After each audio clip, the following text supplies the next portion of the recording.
Good noon, ladies and gentlemen. Welcoming you all to the Iron Fist Season number 7 Grand Final, where Jack's Cricket taking on Dream 11 in this big final, where 7 teams have participated in this tournament, out of which Jack's Cricket were the table toppers, straight away promoted to the finals, and Dream 11 had to conquer with Timberwolves, who also in the same position, 10 points each other, with Dream 11 leading up the run rate. Still, they have to face off each other at the eliminator, where Dream 11 have beaten up Timberwolves back to back and made sure that they were eligible for the finals and making it to the finals as well. Now they have to take on against Jack's Cricket, the only team they have been beaten up in this tournament. Jack's Cricket have beaten Dream 11 in the league phase. 6 matches, 5 victories, only 1 losing game. Same goes for Dream 11 as well. 6 matches, 5 victories, 1 losing game. Same goes for Timberwolves as well. But unfortunate for Timberwolves that they couldn't make it to the finals. But Jack's Cricket and Dream 11, smiling faces here, are going to face off each other. There you could see smiling faces. Jack's Cricket men were ready, and they were batting first as well, padded up. On the other hand, you could see men in yellow, Dream 11, were also walking onto the field, all for this trophy you're watching on screen, Iron Fist Season number 7. And that's for what all the 7 teams have fought each other to end up at this point of situation. As everyone setting things up over there, men in yellow or probably men in blue are taking on each other. A classical battle, a white ball T20 cricket tournament at this phase, summer IPL season, time for cricket, and one more action in front of you as well. This final might bring out a lot of entertainment. But before that, we'll start with the national anthem.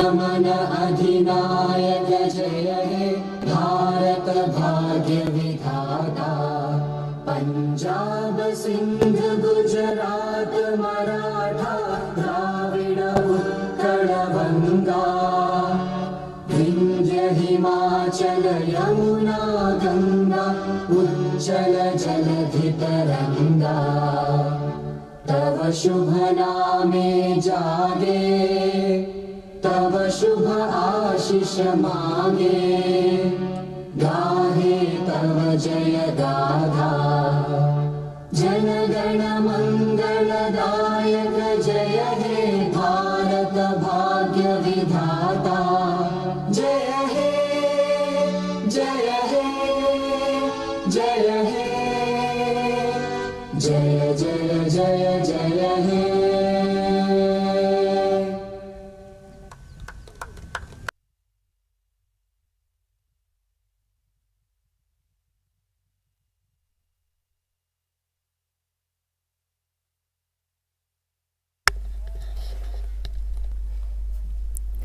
Well, that's now the time for the action.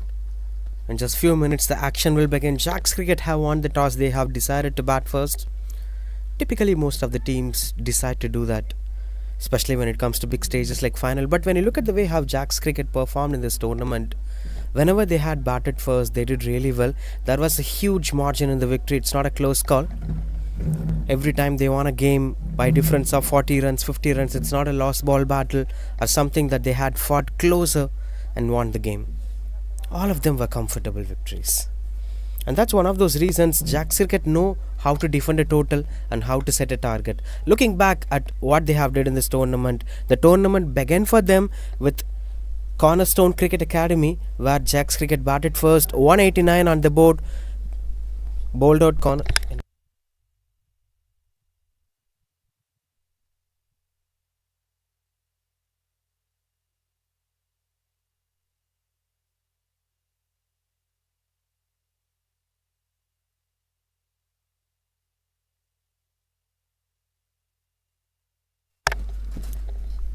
I've been speaking about the performance ratio of Jack's Cricket. First game against Cornerstone Cricket Academy, where they have won the game by difference of 41 runs. The next time they had batted first was against Talent to Connect, win by 44 run difference. The third time, win by 24 runs difference. And the last time when they faced Dream 11, they won by difference of 97 runs. That's something they need to keep in mind. Dream 11. It was a 97 runs difference victory for Jack's Cricket. The other thing is, the leading run scorer for them, Arun, had scored a century against Dream 11. So this was their last league phase, probably a couple of weeks before. So that rhythm must be there, that energy must be there. One more time they won the toss, they decided to bat first. So that's an upper hands for Jack's Cricket.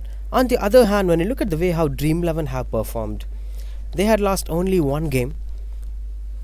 Of course, that's against Jack's Cricket. All the other games they have won. But let's specifically look at how they performed when they bowl first. They bowled first against Crazy 11s, won by a difference of 8 wickets with 21 balls to spare. The second time they had won by difference of 5 wickets with again 25 balls to spare. So there was a huge difference. Even against Timberwolves, they had batted second back to back. Especially at the eliminator, they have bowled out Wolves for 92 runs, and they had chased the target in 9 overs with 11 overs of spare. So they know how to chase a target as well. But at the same time, there is one thing that they had to keep in mind. There was a winning edge for Jack's Cricket. Their experience might be coming into play, but when it comes to big stages like finals, it's all about the day's performance. It's all about the way how you perform on a specific day, how you handle the pressure. It all matters a lot. Of course, we see a lot of teams, in fact most of the teams, deciding to bowl first in IPL as well. Even games happening in Chennai gets the same result, bowling first, have an upper hands. But at the same time, when you know the venue, when you know the conditions, when you know what's the par score here, you can make it happen while batting first. And these teams have been continuously playing here at the White Jersey Twin Park. Especially this venue, this wicket offers a lot to the fast bowlers in the new ball and then to the finger spinners. Especially when you have a left arm spinner, you always have an opportunity here. And of course, batting as well, middle order batters did well. The one who tries to spend time in this crease can score a lot of runs. So it's moreover, all the aspects of the game will be covered. It's not just for the bowlers, it's not just for the spinners, or it's not just for the batters. It's a track that supports all, only if you put that one extra effort. So an interesting battle. Despite of these statistics, despite of these beliefs, the pass score is 166. The lowest target being defended is 153. So they have to score anything more than 153. Or if they plan to chase the par score, they have to score more than 166. That's a pass score. The batters were getting ready as well. 175 must be the same safe total as well. If you score more than that, no team have chased such targets in this tournament. It's such a wonderful battle, blinding up together, especially with the way how top 3 teams perform. Jack's Cricket, Dream 11, Timberwolves. All 3 teams have played 6 matches. All 3 have won 5 matches. All 3 have lost 1 matches, and they have lost that 1 match against each other.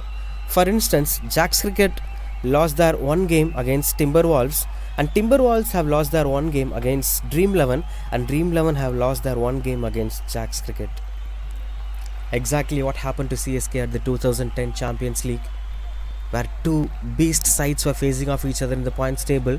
One have beaten up the other together, but eventually CSK could be able to manage against Victoria Bushrangers, where the super over went on in favour of Victoria Bushrangers, whereas against Warriors CSK have won, but Warriors have beaten up Victoria Bushrangers. That's how the combination happened. That shows how quality a tournament is. That's how Iron Fist works as well. There comes the batters. The openers are walking in. Looking at the way how they performed with the bat, Jack's Cricket have been one of the dominant sides with the bat in this tournament. They are the only team to score 200 plus total 2 times in this tournament. Overall it's 3 times. They have done it 2 times, and the one more time came with talent to connect. The other teams have not scored 200 plus totals. It was not that easy in this tournament to score 200 plus totals. That's how it was.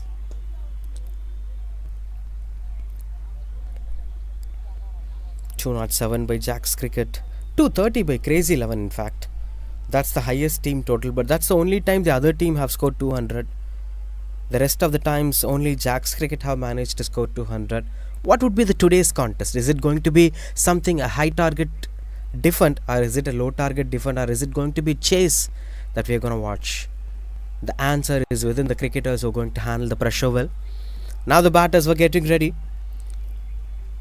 Arun have scored a century against the same side.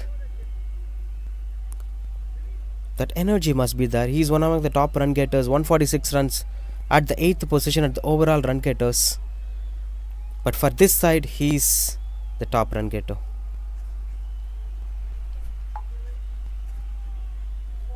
And then there is Siva Prakash, there is Hariharan, there is Sundaresan. Collaboratively performed well together.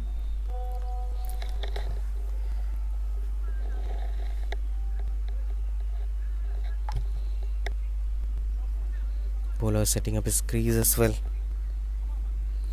Speaking about the way how Dream 11 performed with the ball, there are many star performers with the Dream 11 as well. With one being Satish Watson, fourth highest wicket taker with 7 wickets in just 2 innings with an economy of 5.00. That's a precious performance for a T20 format. And then follows Venkat and Ajit as well.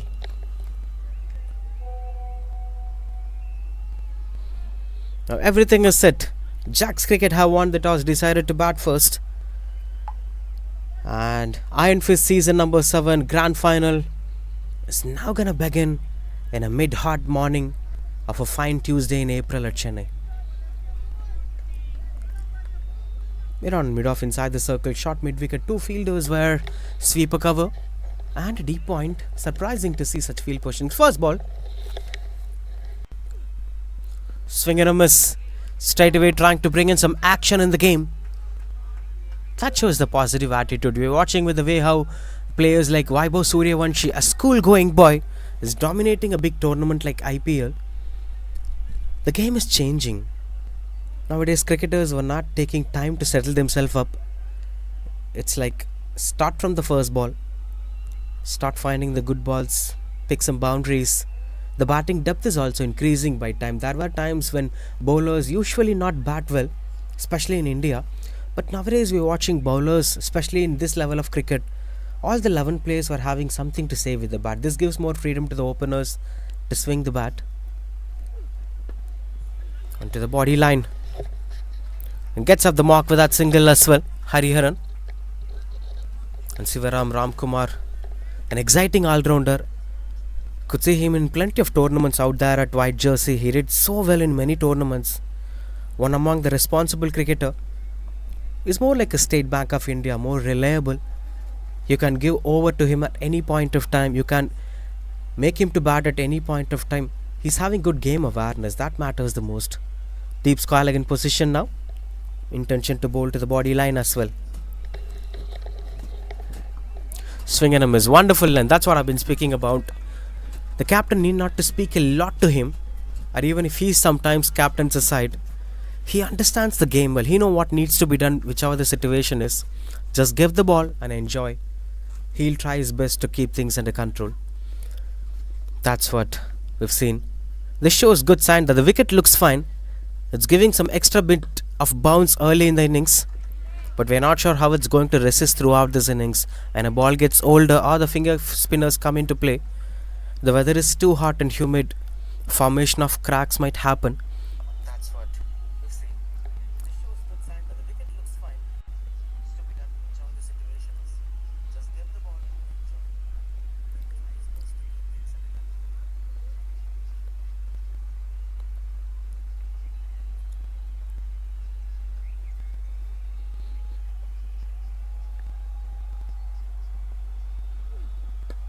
Catches the call and that is put down.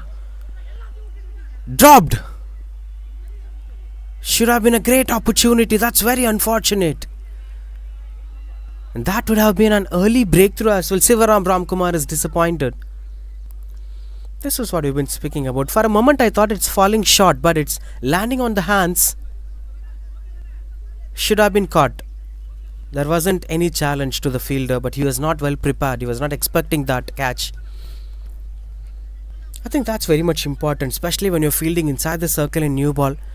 There are few spots where you must be aware for every ball, thinking it's coming on to you every single time. When you're standing in slips, when you're standing at the point direction, there you could see the frustration from Sivaram. He's still not satisfied. End of first over, 3 for no loss.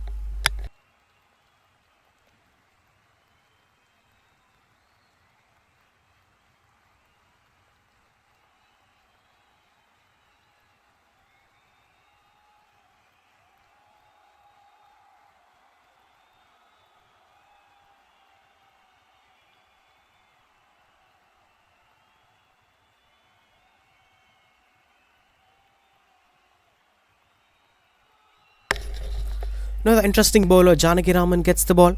Overall number looks very fine. But speaking about the drop catch, that must be running on the minds of the fielder as well. Imagine that would have been an early breakthrough and you could have brought something impactful at that point of time if you have dismissed that batter. Now this will turn out to be a pressure. What if that batter scores more runs? The pressure starts increasing. And eventually if a wicket column keeps moving, the batters will start struggling. That's how you will impact the game.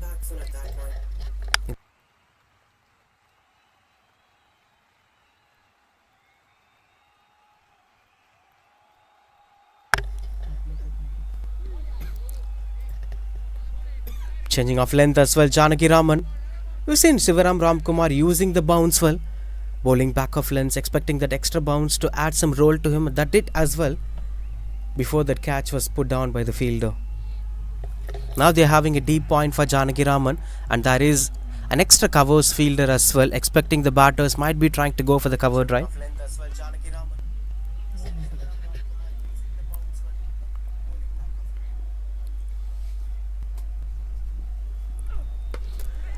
Catches the call, fielder walking forward, but this time it's not that easy. The thing is that is going for boundary. Definite pressure out there. And this is not a supporting sign for a bowler.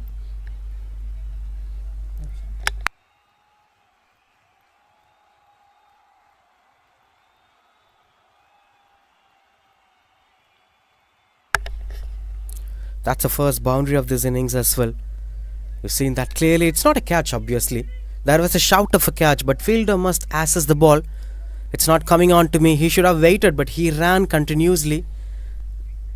And it beaten him up after bouncing. This is very unfortunate. There should be some support to the bowler. Janaki Raman created an opportunity.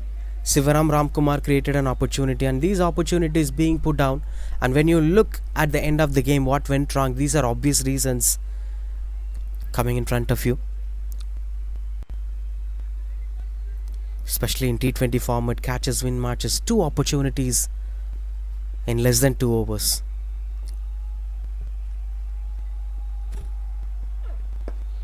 Catches the call. That's between the two fielders converging together, but the outfield does the job well. Hits the boundary cone, goes to the boundary. This is comfortable boundary, second boundary of this over as well. There you could see clearly a back of length onto the body line, but this wicket has some bounce, and that led the batter to got himself back foot and roll up the body to go for that pull shot. Vijay this time. Both Hariharan and Vijay have got a boundary each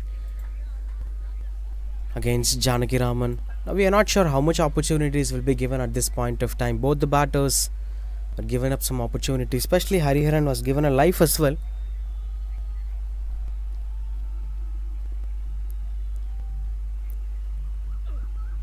Oh, lovely delivery, that is from Janaki Raman. A test match line and length, but this line and length works in any format of the game, especially in T20 new ball power play. If this is going to be the line, he might have some slip as well. But it's already going out of the control. The batters are showing a lot of intent, finding the aerial route one after the other.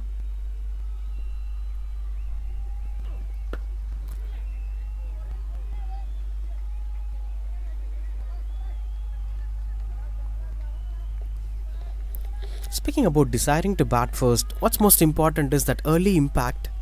When you look at the way Vaibhav Suryavanshi is scoring that easily, of course skill matters a lot. He's having a lot of hard work and talent. But the other thing is there is no pressure on the batter.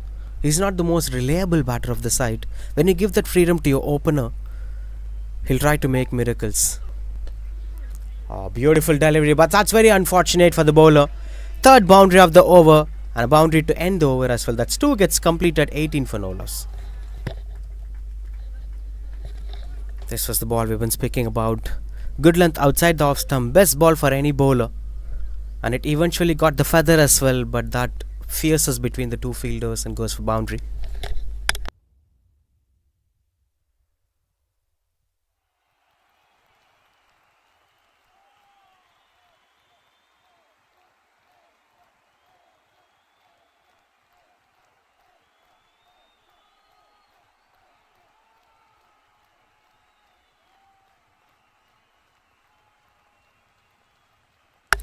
Continues to bowl Sivaram Ramkumar, putting up the fielders at the same position. Deep square leg and deep point in position, expecting the batters to play more square shots.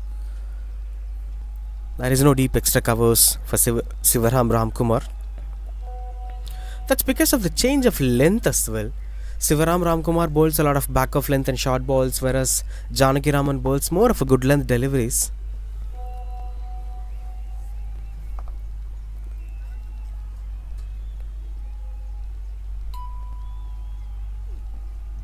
Strong shouts. Much better one once again.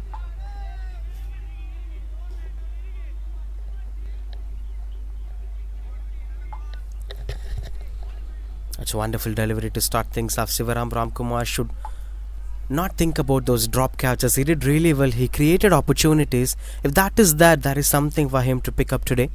There may be purchases.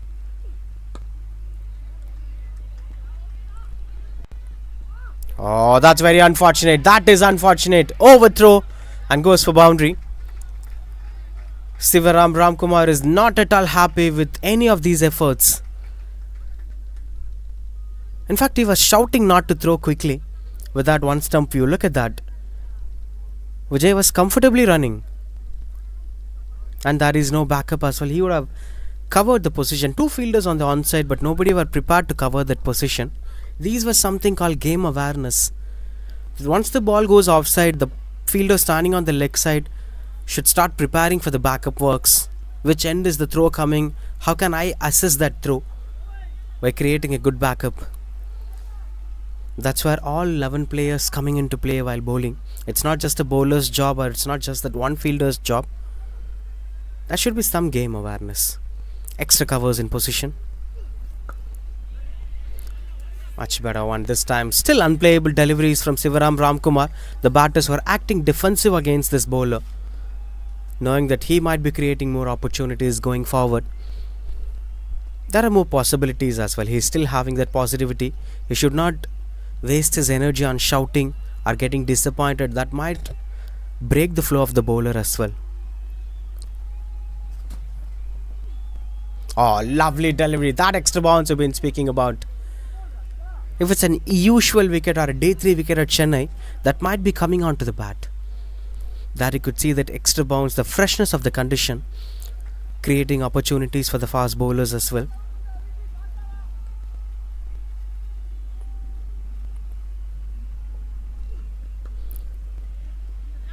Run out opportunity. Right on the stumps. Good running between the wickets anyway from Hariharan.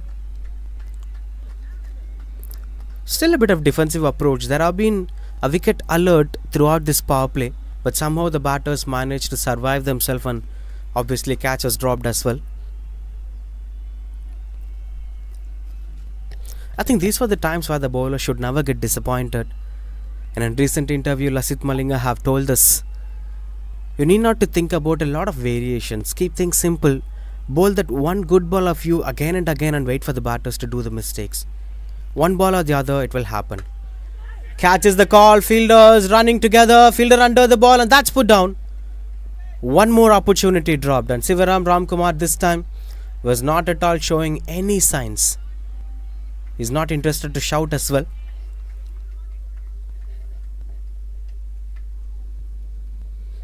There we could see bat face opened, deep point fielder coming forward.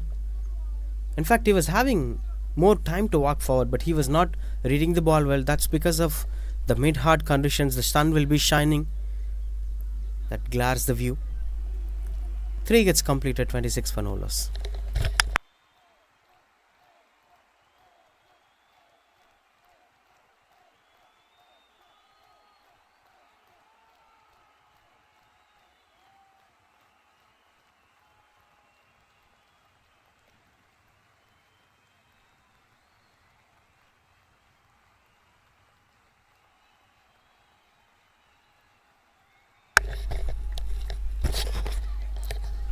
More opportunities to Hariharan. Continues to bowl Janaki Raman. Oh, swing and a miss. I tactically feel having a slips in position might threat the batter as well. Janaki Raman is bowling that line. It might get outside edge. Maybe a second fielder might be the fit in position so that they could save the boundary as well.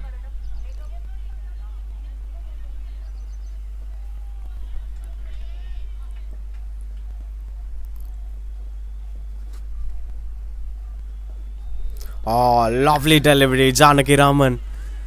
He's just enjoying the rhythm that he bowls in. New ball, a fast bowler bowling at right line and length. Blissful to watch out for. Just take back a look at that. It's having beautiful seam presentation. And look at that movement after pitching. It just beats the field better. Excellent work that is. Hariharan is exactly understanding how difficult it is to face such balls. Oh, that got sound and the feather as well. Finally, the wicket is fallen. Janaki Raman gets a breakthrough. This was what we've been speaking about. There was a chance of getting edged, but fortunately it reached the wicketkeeper. Similar length, one after the other. Pushing the batter to come forward, but this time he's not coming forward. He's swinging his bat, playing a nothing shot. And that eventually got him the breakthrough. Janaki Raman, happy face. The entire unit will be happy. 26 for 1. Finally, something good happens for Dream 11.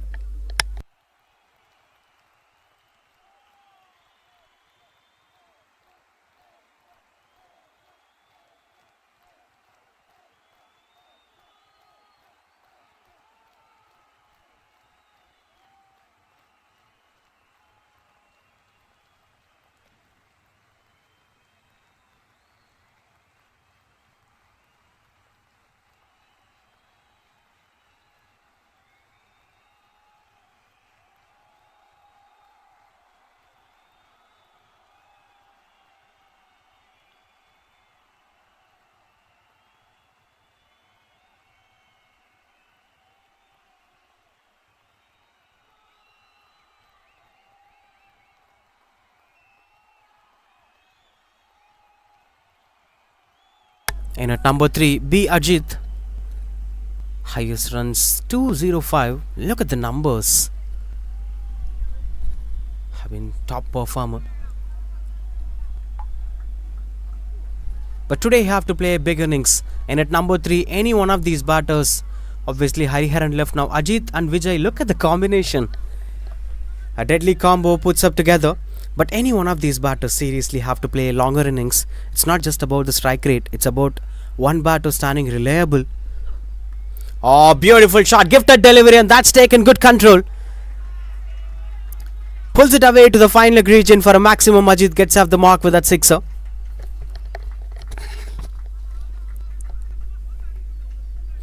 This is really good shot.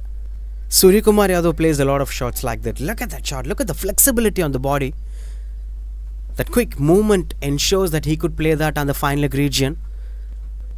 More like a gift from Janaki Raman. Not his usual length. Not sure why he changed his length for this ball. He typically bowled outside the off stump good length, but this was a short ball on the body line. Is it from Janaki Raman? Maybe to thread the new batter. But that's a positive sign for any batter walking into the crease. You get off the mark on your first ball for a maximum. Now you can relax yourself, watch the ball well and score more runs. There is no strike rate pressure. Oh, unfortunate. Reluctant efforts ensuring more runs on the board. Dream 11 must learn that game awareness. These were the areas I've been speaking about where you have to be more aware. You should not do your job. You should take responsibility. That's where a champion team is being made. When you look at the way how Mumbai Indians performed over a point of time when they were doing good, they built in that energy on all the other players. It's not just about the captain or the coach, or it's that one star player. It's all about even that one uncapped player will take up that responsibility. No, I will do that. I'll not ensure one extra runs being leaked. When all the 11 players get that responsibility, you can make miracles. Much better one. That's Janaki Raman special. Should have bowled this one first to Ajit. Now Ajit is safely standing at the non-strikers end, enjoying all the actions happening at the strikers end back, and wanted to have some chat with Vijay as well.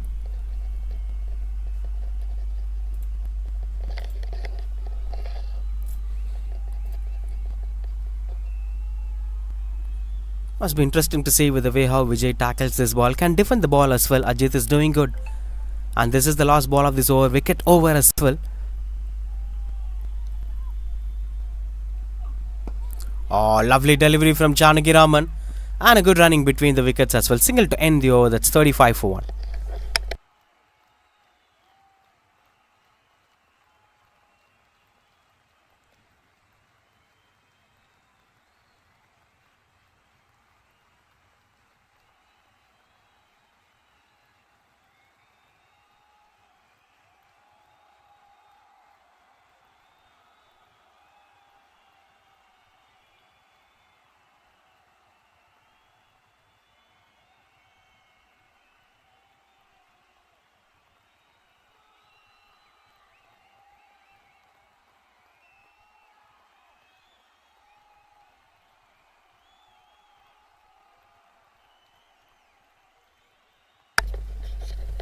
$35 for 1.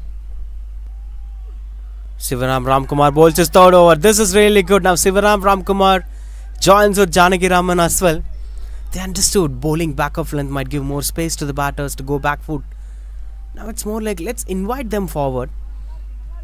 That's the best way round to bowl. Sivaram Ramkumar bowls third consecutive over and does really well.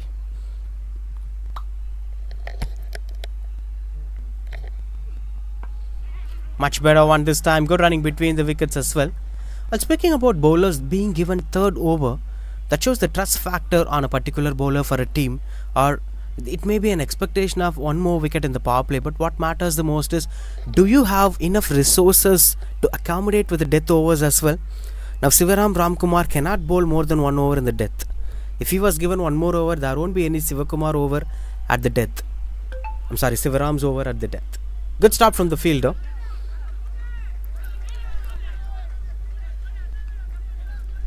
Obviously, Janaki Raman completed his 2 overs as well. There must be more bowlers to rotate, more bowlers and resources you have to bowl at the death overs. That's how a captain should rotate their bowlers. That's how they could dominate the game throughout the innings. You could see Jasprit Bumrah's 4 overs are more precious. That will be used only when the game gets crucial.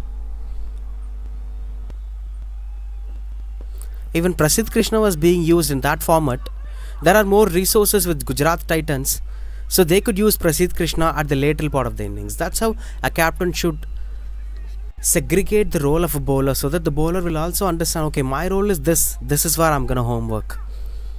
That must be done here as well. But I've already spoken about Sivaram Ramkumar. I've seen him in plenty of tournaments. He's not someone who's specialist in one aspect of the game. He's a very good reader of the game and he's a very good cricketer. Oh no, lovely delivery. That's why I mentioned he's someone who reads the game. It's not about his techniques, it's not about his ability, it's about the way how he learns the game and gives some value at that particular situation. So if you ask him to bowl at the death, he'll bowl at the death. He know what needs to be done at the death. If you ask him to bat at the power play, he'll do that. Chance of a run out as well. That's good backup from the fielder as well. Oh, run out opportunity again. And that's a direct hit. Fingers going up. That is very unfortunate effort from Vijay, leading up to him losing his wicket. Celebrations all around. Good energy from Dream 11 as well. I think Ajit was not at all interested for that extra run. Look at that. He's still surviving and Vijay is running. That is a very good throw. He did really good backup on that throw as well. Earned a wicket for the team. 38 for 2. Vijay walks back to the pavilion. Both the batters, openers were lost on the power play.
Kishore, the new bowler.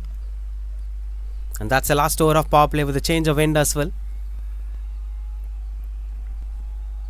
Starting things off with a wide ball. That is a very good movement with the ball. There is more possibilities of outside edge being taken. We've seen in the power play, even though some catches being dropped, some misfields being done. Overall, it's been tremendous bowling performance from Sivaram Ramkumar, Janaki Raman. Now Kishore joins the battle as well. There is something for the fast bowlers, and the wind is also supporting them as well. Catches the call as it fell short of the fielder as well.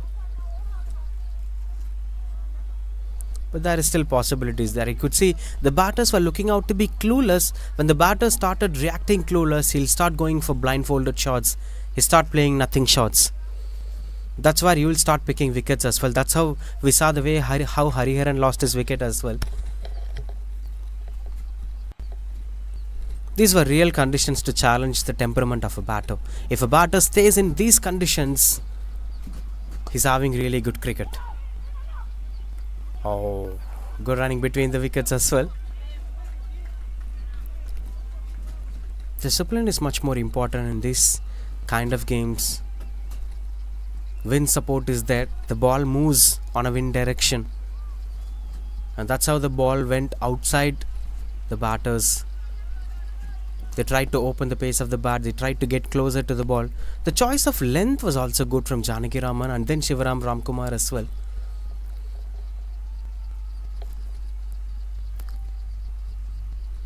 Oh, one more time he's using that opportunity. Kishore is bowling really well. Just invite the batter for the cover drive. One simple rule in the power play. Invite the batter for the cover drive. Have a very good covers fielder. And the rest will be taken care by the new ball. There will be some movement. Not every batter will be prone playing those cover drives. Not every batter will be handling the outswing as well. So you might get that feather. You might get that opportunity. Staying near the opportunity is very much important. Unfortunate that is. We'll offer some single as well. Siva Prakash, the new batter, came in after that second wicket, the run out that made Vijay to get back to the pavilion. So far it's been a good over from Kishore as well. The last over of power play, not much attacking intent. Numbers wise, this is looking out to be more dominant performance from Dream 11. Of course they dropped a catch, of course they missed some opportunities, but still managed to keep their opposition under control, not letting the batters score more runs. Even the runs came in a fashion of outside edges, thickish outside edges, a very few good connections, with one being Ajit sixer.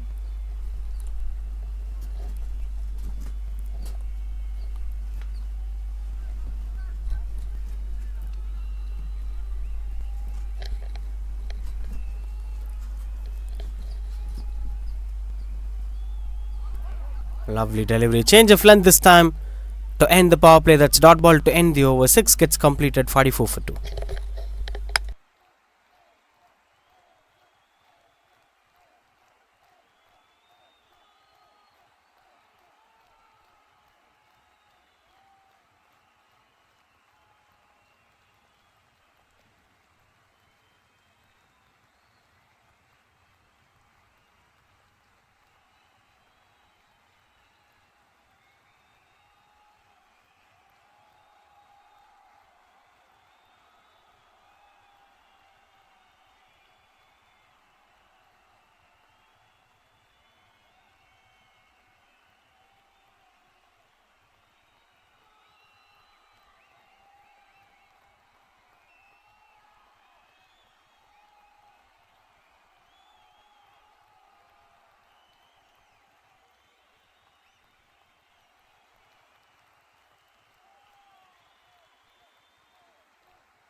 Continues out to bowl Janaki Raman, but now end of the power play, you can segregate the fielders, 5 fielders maximum outside the 30-yard circle.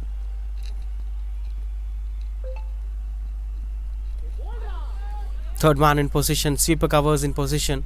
Long off, long on, and deep mid wicket with short fine leg as well.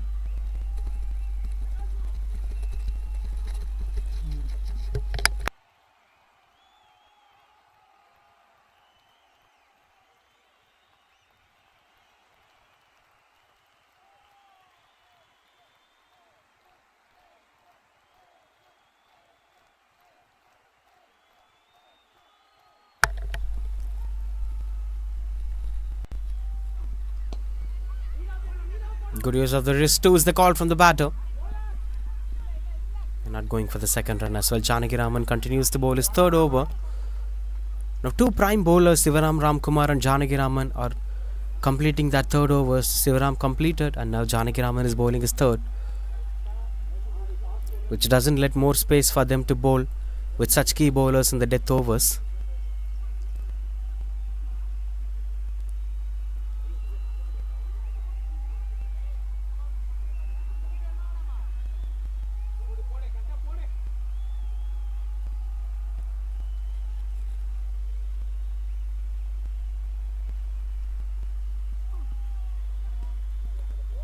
That goes for wide anyway. Well, speaking about segregating the bowlers, this is really good. Only 3 bowlers, especially 2 bowlers, bowl 5 overs with 1 bowler bowling 1 over. That's a traditional way of utilizing the power play. Especially when you understand the condition, you can do a lot more with that. Even though they have played a lot of cricket at white jersey, on some days, on a particular day, how the wicket reacts matters the most.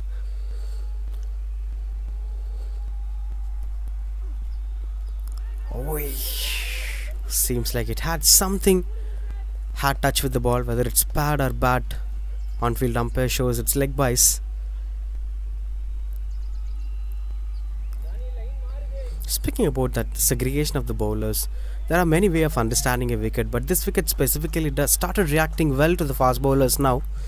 It usually has something for the fast bowlers, but eventually over the course of the overs, when they complete the power play, they'll be more usable in the spinners.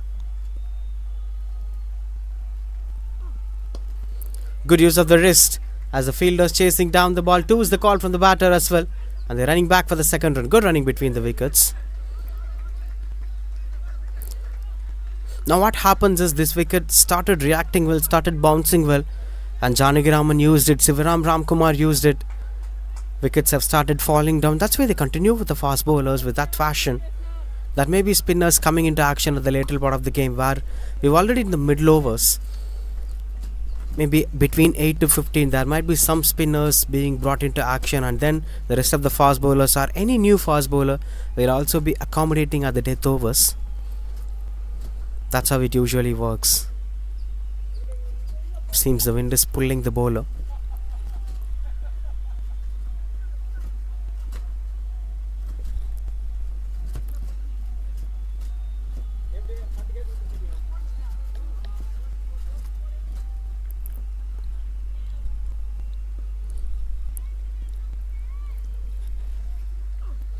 Steps out and couldn't reach the length of the ball. That's really good one from Janaki Raman. There is still a possibility of wickets. Even the batters were trying to shift up the gears. It's turning out to be a real challenge for the batters to score runs on the board. Speaking about understanding the wickets, there was this game where Rajasthan Royals have faced Mumbai Indians on an 11 overs match, where wicket played more crucial role. In fact, it eventually defined who is going to be the winner in just 3 overs. We'll speak a lot about that in the next over.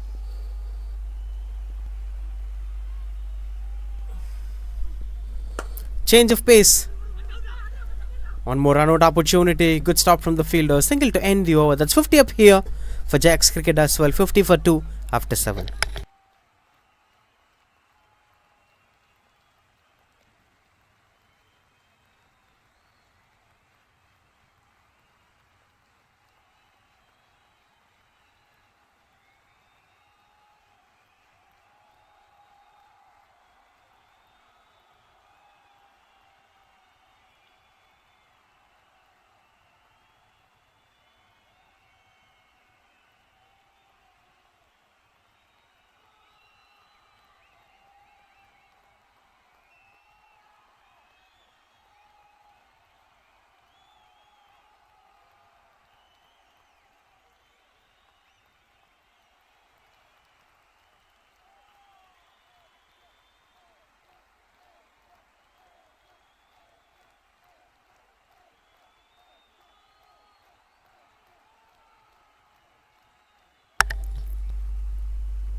Continues to bowl Kishore.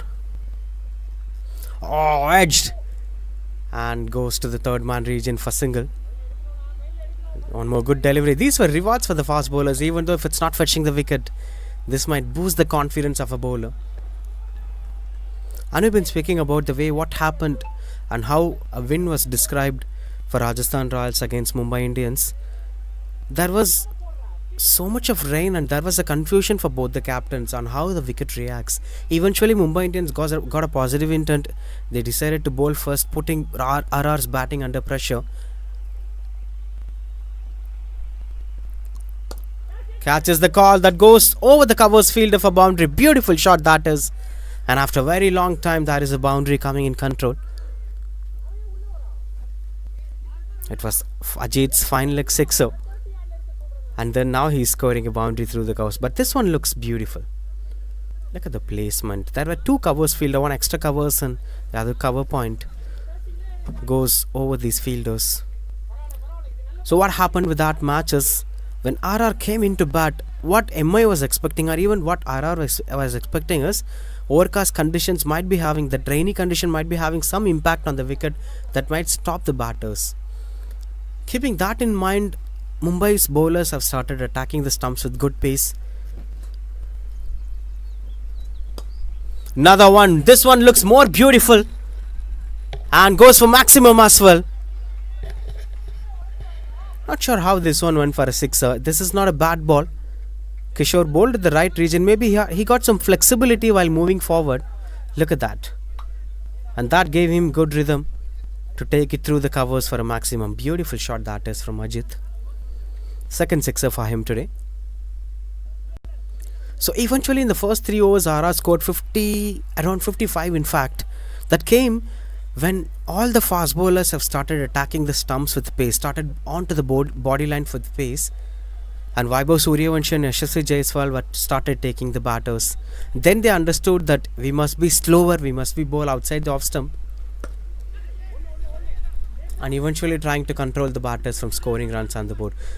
This started giving more upper hands to RR's bowling unit. They know the condition really well. So they started by bowling outside the off stump and started picking wickets in a regular interval of time. And this is how a wicket's nature will start impacting a game. The more early you read the game, though, the more better you can do. For Mumbai Indians, it took them 3 overs to read the game. But the game was already over in that 3 overs, 55 runs. Much better one from Kishore. Excellent delivery that is. He's really good with choice of length. Every single time he bowls on the good length delivery. If a batter steps out, he's bowling a back of length delivery. This is how you have to read a batter's mind.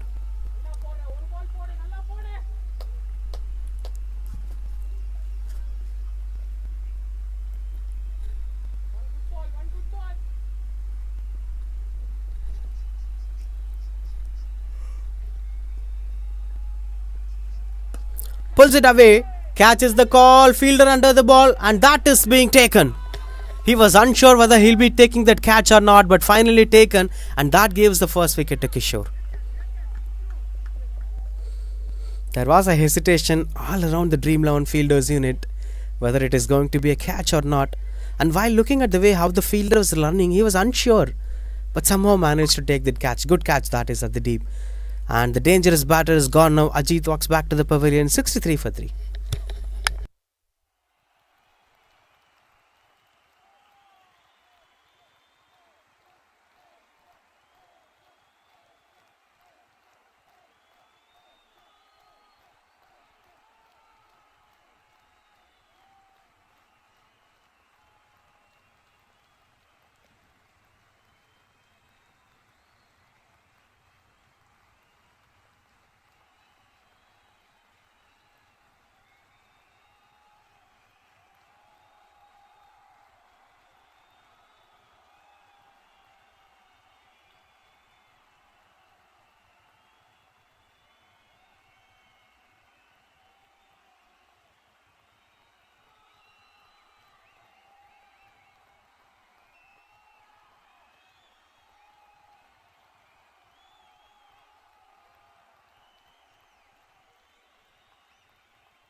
Sonu Pratap, the new bowler, finally time for some spinners to bring up some revolution.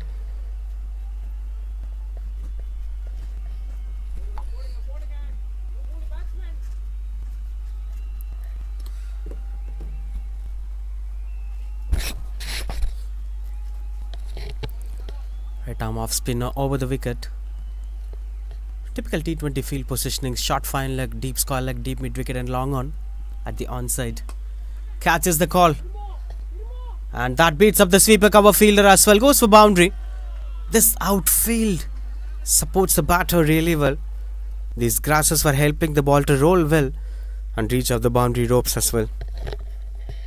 This time it was an extra flighted delivery to tempt the batter, and the batter got tempted. It was in the air, but it was in the air at the wrong area where nobody is standing. Positive start to Arun, leading run scorer for Jacks Cricket, and he had a century against Dream 11 in the previous game. Now he is getting with a positive start.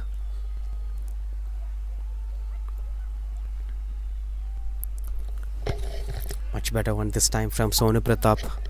Gets up the mark as well. Arun goes to the non-strikers and Relax Cricket must be expected to play a longer innings. He'll be expected to do more today. Lot more responsibilities falling onto his head. But this man you're watching on screen, Sonu Pratap, one more good reader of the game. I've seen him a lot more times in these tournaments. So many tournaments of white jerseys. Sonu Pratap have been a strong contender, performs really well. Sweeps it well and finds the placement as well. Good start from the fielder. He's doing magics today. He got a wonderful catch and now he's saving a boundary as well. Now the team is getting into the right energy. Dream 11. This was what missing at the early phase of this innings, but anyway they had managed to get in good control. It's 7-0 for 3.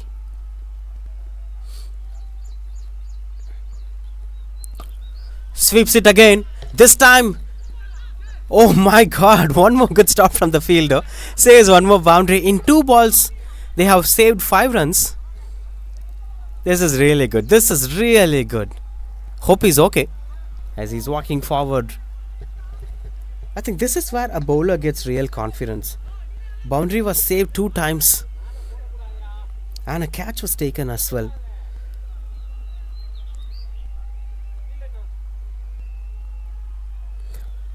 Mukesh Marimuthu, the fielder.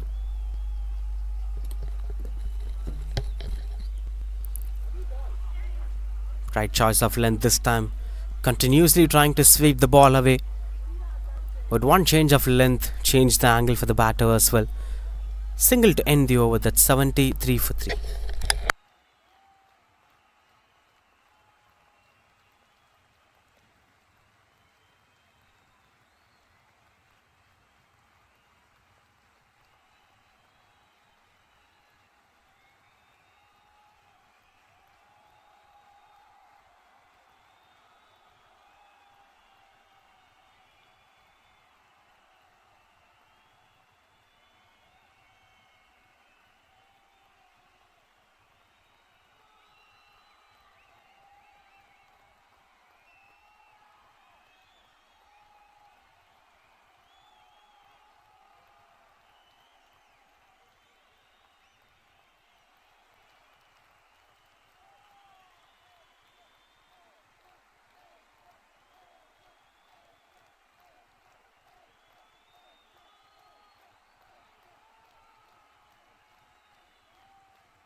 That's high in the air, catches the call. Fell short of the fielder, will be just a single.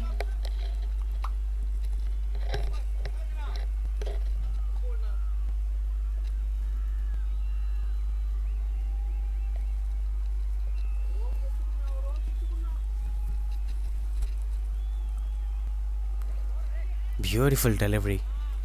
I think he's turning out to be a standout performer today. A catch, 2 boundaries saved. And now he's with the ball, Mukesh Marimuthu. When a day starts doing well to you, You get a lot of purchases. Strong shouts! But he was stepping out as well. That might be a slightly confusing angle to watch for the on-field umpire, especially when a batter steps out. It's not easy to give LBW. And obviously there is this 3-meter rule as well. But speaking about Mukesh Marimuthu, cricket is a lot about psychological impact. It's not a physical sport. Of course it's a physical sport, but it's more about psychological impact.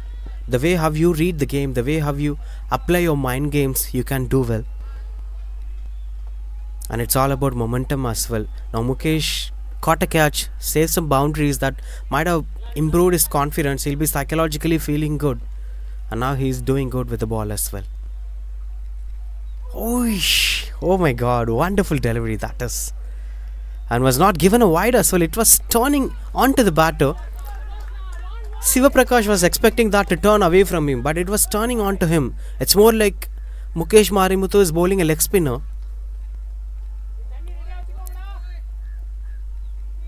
There'll be a hydration break after this over. A quiet chat from Arun to Siva Prakash as well, and how things can be done better.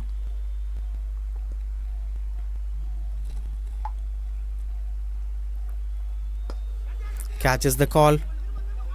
Sivaram Ramkumar at long off will be just a single to end the over. That's 77 for 3 after 10, halfway through the first innings.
.77 for 3.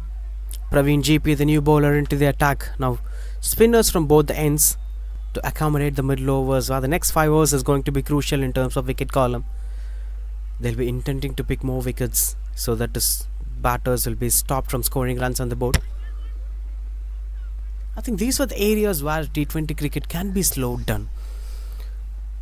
In power play, the batters will start scoring runs on the board. In death overs, there will be more impactful sixers. In between these 8 overs is where tactically you can stop the batters. Maybe you can be able to slow down the game so that the projected score will be low. The expected total will be less than 20-30 runs.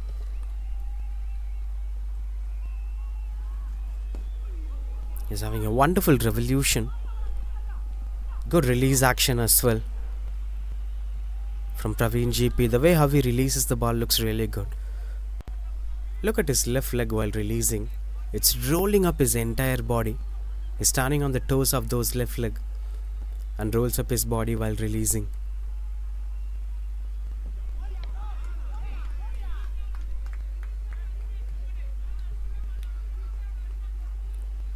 Couple of good deliveries from Praveen GP. This might be threading out the batter as well. As a batter, both the batter should speak in a regular interval of time, Arun and Sivaprakash. Wherever Sivaprakash gets fumbled in the middle, he can speak to Arun so that they can get some clarity on where they are driving. It's all about driving the game at this phase of the game.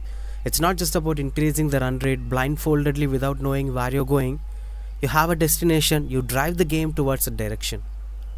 Let's say if the projected score is 166, let's say if Jack's Cricket were aiming for 175, now they're 81. All they require is another 70 runs or maybe 69 runs. To get those runs, what they can do matters the most.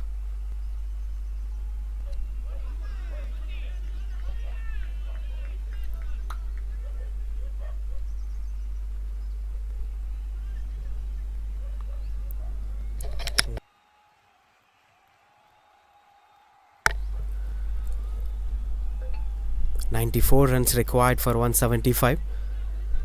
In case if they're aiming for that number, let's say if they can score 40 to 45 runs in the next 5 overs, then for the last 5 overs they can make it to 50 to 60. That's how they have to plan. The throw was hitting the legs of Arun. Hope he's okay.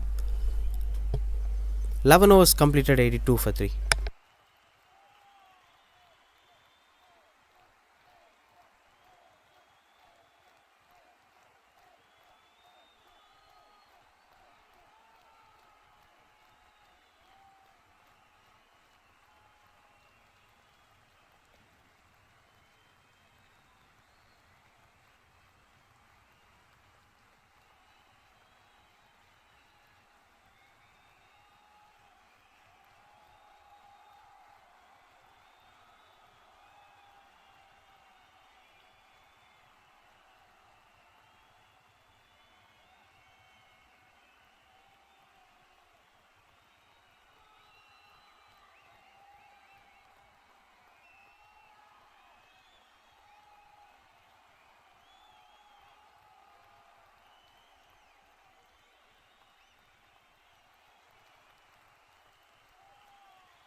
Tossed up delivery that got a good connection. Fielder chasing down, that goes for boundary.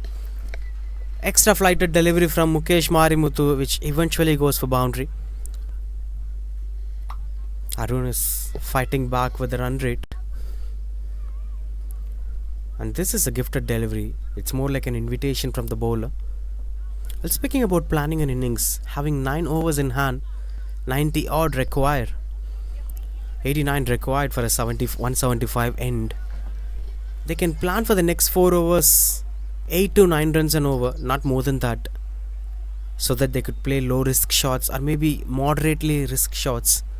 They also have a boundary in this over. For this over, all they need is another 4-5 runs, which means ball a run, but he sweeps it away for just a single. Good shot from Arun anyway.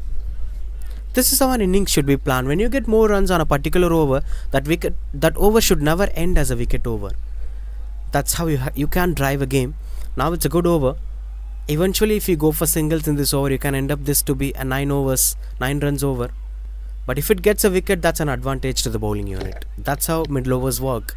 Middle overs are more about picking wickets for the bowling unit.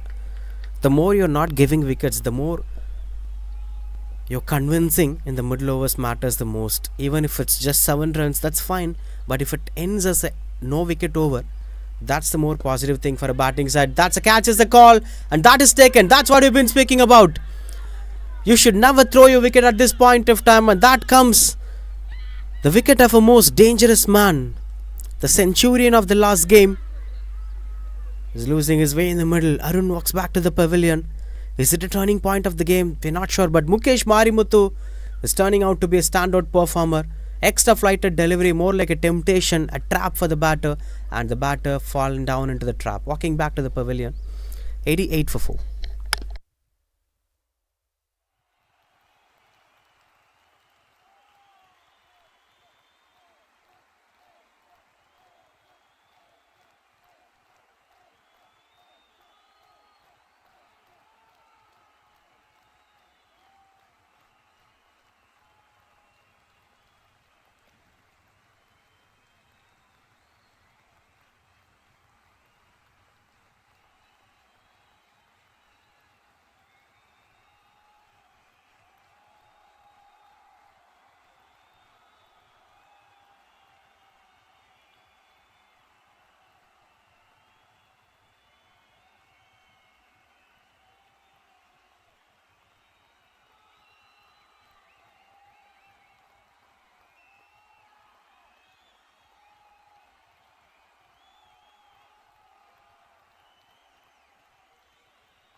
So Sundaresan, the new batter, comes in at number 6 for Jacks Cricket.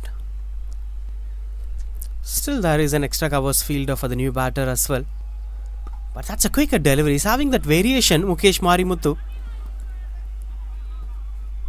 This is turning out to be really good cricket. Good bowling performance from Dream 11.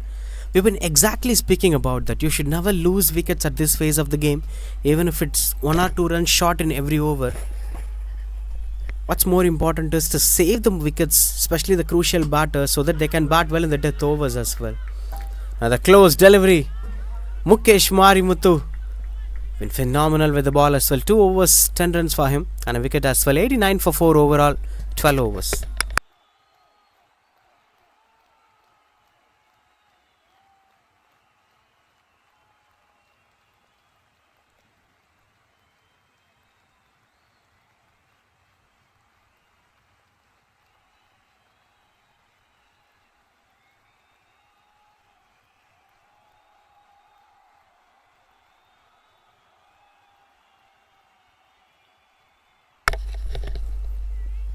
Continues to bowl Praveen GP. His release point was really good. The releasing action looks impressive. That eventually tempts the batter as well. He's also having a credit to that wicket of Mukesh Marimuthu. The batters were struggling against Praveen GP to score runs on the board. That pressure have built on, so they were desperate against Mukesh Marimuthu. Look at the release point. Oh, that's very unfortunate. Goes behind the wicketkeeper. And sometimes wicketkeepers do rare mistakes, and they deserve to do such mistakes. They were human. A slightly quicker delivery that went in between the legs of wicketkeeper. Might be relieving the pressure off from Siva Prakash, but still is doing really good, Praveen GP.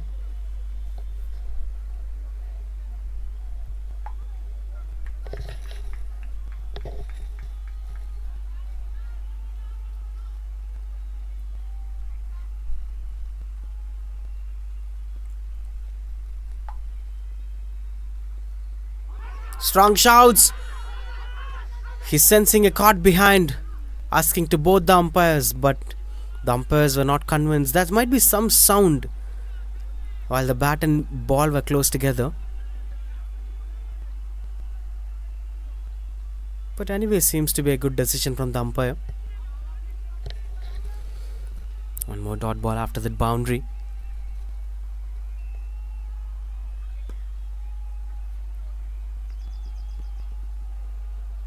This is what pretty much important. That's why batters were rated for their temperament instead of technique. We spoke a lot about Vaibhav Suryavanshi as well. Currently, he's more like what Sunil Narine did for KKR.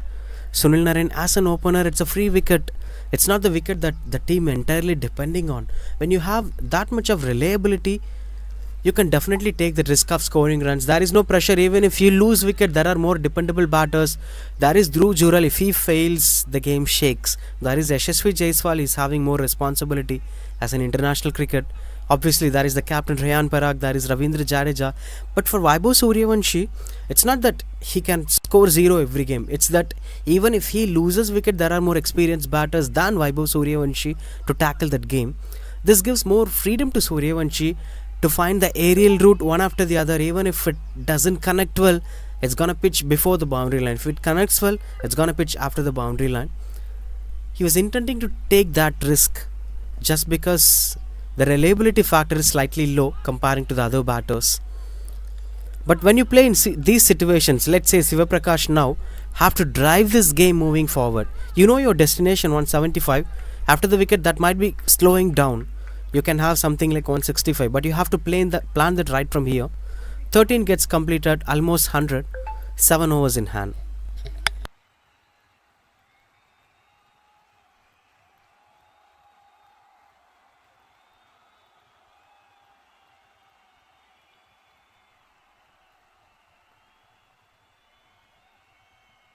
We've been speaking about planning an innings now, having 7 overs in hand. There is a bright possibilities of 170s. They have to score 73 more runs in 7 overs to reach there. To score 73, you need almost 10 runs in every over so that you can reach at least 70 runs. So one boundary and a couple of singles and 2s here and there. That's how it should be planned. It's not like boundary every ball. And eventually, if that one boundary or one sixer comes in the first 3 balls of an over, you can eventually put more pressure on the bowler as well. The bowler will start doing mistakes, might conceding runs.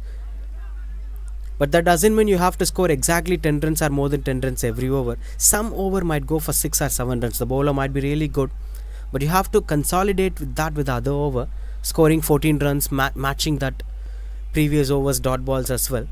That's how the innings should be planned. Imagine if Mukesh Marimuthu is doing really good. You have to take risk against the other bowler. But anyway, you have to balance that number of scoring 70 runs in 7 overs. That's where the role of Siva Prakash matters the most. Every run counts here. Even a single counts here. You're driving the scorecard. You're moving the scorecard forward, reaching out your destination. At some point of time, your destination might be closer.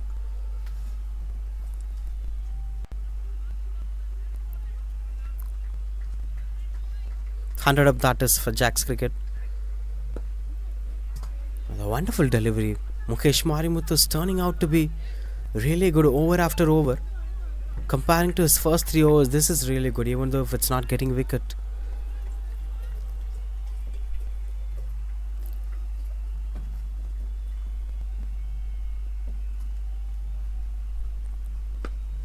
Moves across, finding the aerial route and goes over the fielder as well. That's a maximum. This is what I mentioned as planning an innings, and Siva Prakash is now doing that perfectly. 4 singles and a 6 runs quota completed for this over. Moves across, extra flighted delivery, and finds the aerial route. Slightly risky shot, but eventually goes over the fielder. 10 runs came. Now the other primary goal is not to lose wicket in this expensive over. It's 10 already. If it counts down as a dot ball, it's a good over. If it counts down as some runs, it's a good over. But if it counts down as wicket, it's a good over for the bowling unit. Gets Sekish outside it. Shot, third man chases down. Janagiraman follows only to witness the boundary. 14 runs coming off that over and eases out the pressure. That's triple 1 for 4. This was that shot we've been speaking about. Not much pace on the ball, but the placement, the shot selection was really good from Siva Prakash. And no chance for Janagiraman.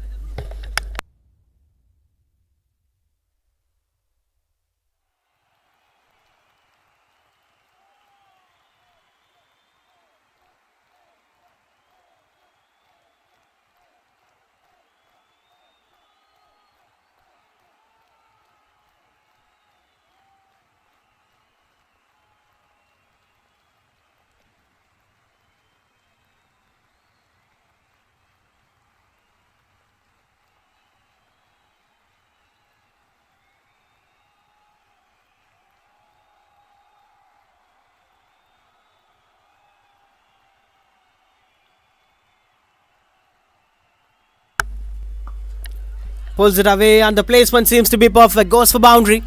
This time it comes from the bat of Sundaresan.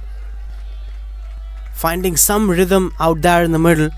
Nelson doesn't stay for a long time. Praveen GP was getting a grand welcome with a boundary. This was what exactly I've been speaking about. Boundary in any one of the first 3 balls. You get an upper hands and single on the other balls. Couple of twos. You can eventually reach 8 to 10 runs in an over. Now 5 balls, 5 singles, you can score 9 runs. Last over got 14 runs, which allows you to get a freedom of scoring 4 runs lesser than 10. You can even score 6 runs in this over that can match 20 runs for 2 overs. So there is a lot more in this over. All they need to do is not to lose wickets. Runs are there. Runs are coming on the bat. If you are not losing wickets, there will be more pressure on the bowler. And then there will be more loose balls as well. Good placement too is the call from the batter. And they're running back for the second run as well. Excellent running between the wickets. That is 6 of 3 balls in this over. Now look at the way how the scoreboard is increasing. This is how you have to plan your innings in T20. If they follow this format every over, planning 10 runs, 1 boundary in an over, or maybe if luck allows or if there are loose balls, you can score more, but at least a boundary in first 3 balls, any one of the first 3 balls of every over, that matters the most. And don't do those mistakes. Now the most crucial thing is the wicket column. I have conceded runs. If I take a wicket, I can match that. That's the mindset of a bowler. And even if that happens, there will be new batter, there are dot balls, there will be a lot more pressure to the batting unit. So it's always important to stay in and plan the innings.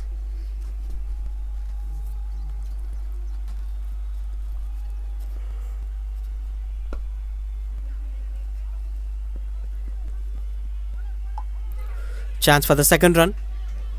Turning out to be good running between the wickets. Excellent running between the wicket from Siva Prakash. His game awareness seems to be impressive. That 31 runs partnership between these 2 batters, Sundaresan and Siva Prakash. It's already 8 runs coming off this over. 14 of the previous and 8 of this. 22 already in last 11 balls. Which is 1 to go from Praveen GP.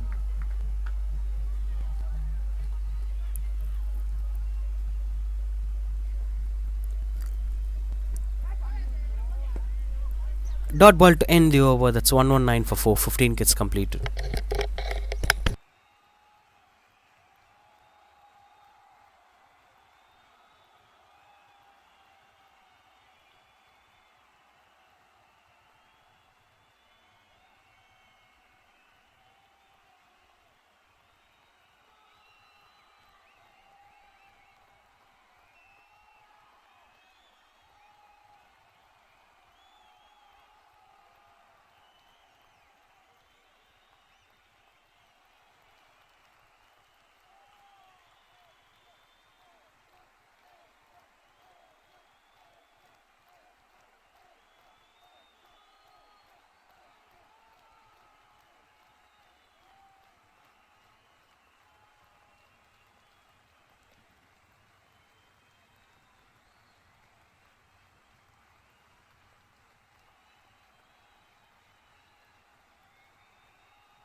Continues to bowl Mukesh Marimuthu.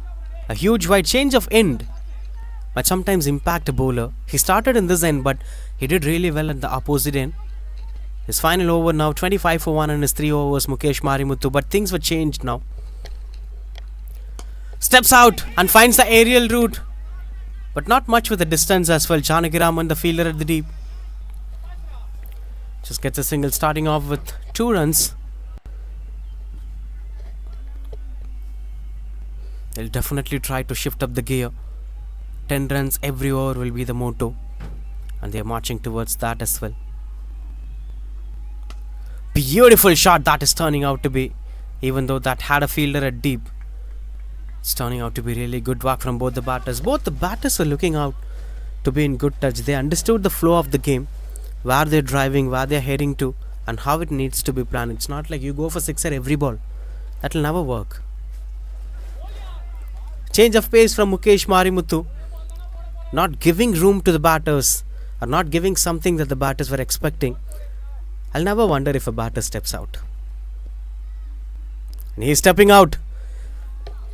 And that eventually goes to the long on. Not much better connection. I think pace is the reason, in fact. When you look at the way how Hardik Pandya played against RCB in the previous game, it's more like overhitting. When you were given such huge targets, or when you were given such pressure task, you start overhitting. That's what exactly happens in this over. But this time it's proper hitting. Got the timing right and dispatches it over the dugout. Another good shot from Sundaresan. Look at that stroke making. Got himself comfortably, get the bat under the ball and finds the aerial route. Beautiful timing as well. This was what exactly missing in the previous balls. It's 10 already in this over as well. Every over we're going at a pace of 10 runs per over. In fact, more than that. Looking at the way how things were happening in the last couple of deliveries. Last ball of Mukesh Marimuthu. Cheeky one. Paddle sweep where no fine leg is standing. And this outfield will support the batter to reach out the boundary ropes as well. 14 runs coming off that over. That's 133 for 4. This is what we've been speaking about. Look at his head position. He was clearly watching the ball till then. And there comes the reward.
Siva Prakash was walking out.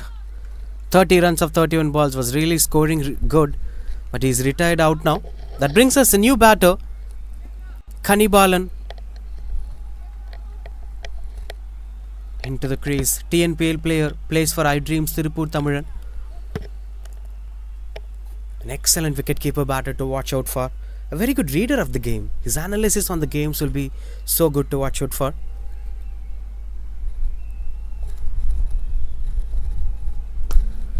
Helicopter shot catches the call and that's put down. Oh, these were opportunities. That goes for maximum. An easy sitter, not at all any risky stroke over there. It was landing onto his hands. No risk factors. And that's Kanibalan. The wicket of Kanibalan should have been taken.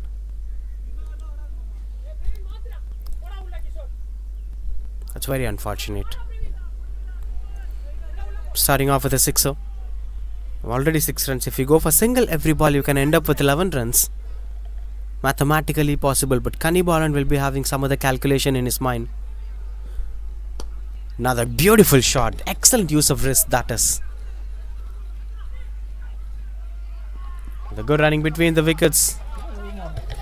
Exceptional. That's the quality. That's the fitness of an athlete. And that's why he's playing for such big standard cricket in TNPL. Mukesh Marimuthu, the fielder.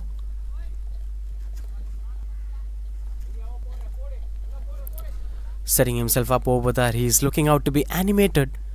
That retired out itself seems to be an opportunity for Kannibalan to come in and to dispatch a couple of sixers. But eventually he would have lost his wicket in the very first ball. Unfortunate for Kishore as well. He started things really well.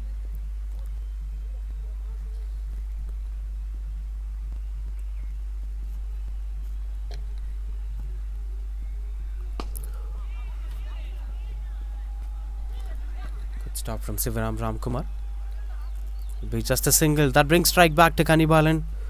I'm really interested to see how he is going to tackle these overs. Kishore is changing his lengths now, bowling good length and back of length. Initially started with a couple of fuller length deliveries to Kannibalan. But sometimes the key strength of the batter itself is the weakness of a batter. You have to bowl at the same areas to make the batters to do the mistake. This is really good. Change of length where he misses down the ball.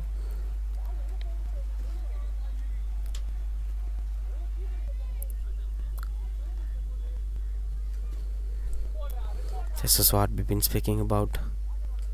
The change of length is working out against Kannibalan, especially for Kishore. Really good over after that sixer. He came back really well. Catches the call, but that goes past the short third man fielder. Is chasing down, but there is no chance for him to stop that going for boundary. That's 15 runs coming off that over. This is what we've been speaking about. Extra bounds with third man inside the circle. A risky approach from Kishore.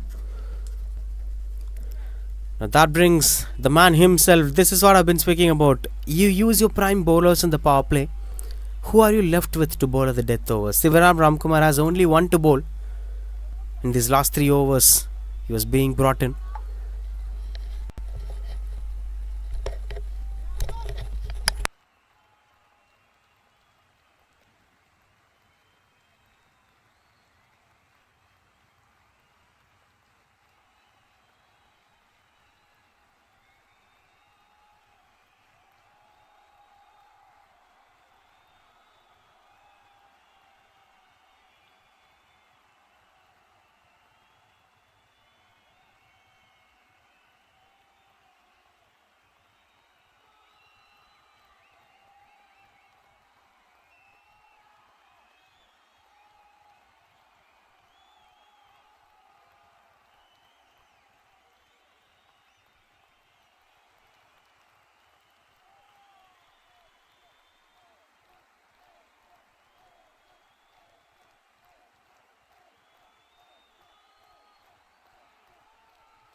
Sivaram Ramkumar bowls a low full toss delivery, catches the call. Mukesh Marimuthu tries his best but goes for sixer.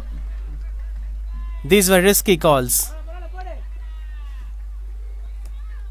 Today nothing works. Like Shivaram Ramkumar creates opportunity, but he's still wicketless. That's the irony. But this time we cannot blame the fielder. Mukesh Marimuthu gave his best. That's really challenging one. 150 up here with that sixer as well. Thickish outside edge goes for boundary. Runs flowing left and right.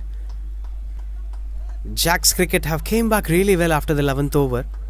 They were struggling till the 13th over and then came back with a promising performance, especially with this man Kanibalan.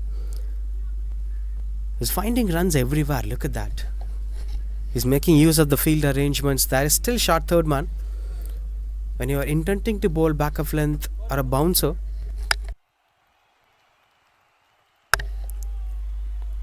now third man in deep.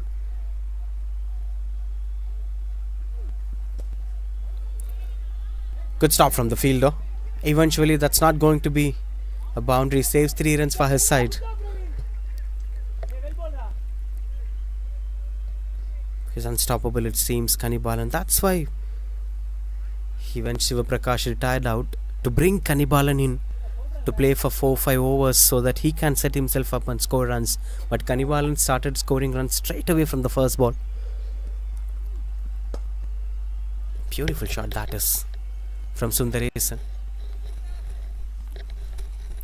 Now it will be interesting to watch out for with the way how Kanibalan is going to attack. There is the third man, probabilities of a back of length or even a bouncer. Of course there is no fine leg, but there is a chance of a bouncer if he feels. Low full toss, couldn't get the connection that he is looking for.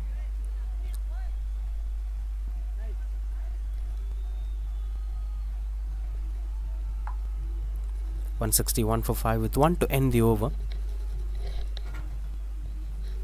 13 runs of this over. Now 175 looks so close. They can even plan for 180 or 190 now. Finds the aerial route. Praveen under the ball. And he puts down. A really tough catch, but anyway, he was marching towards the ball. Could have been taken. Really good chance. Good try from Praveen, in fact. Look at that. On the other hand, sunshine will also impact the view and vision of the fielder. Look at that. He was still running. 163 for 5.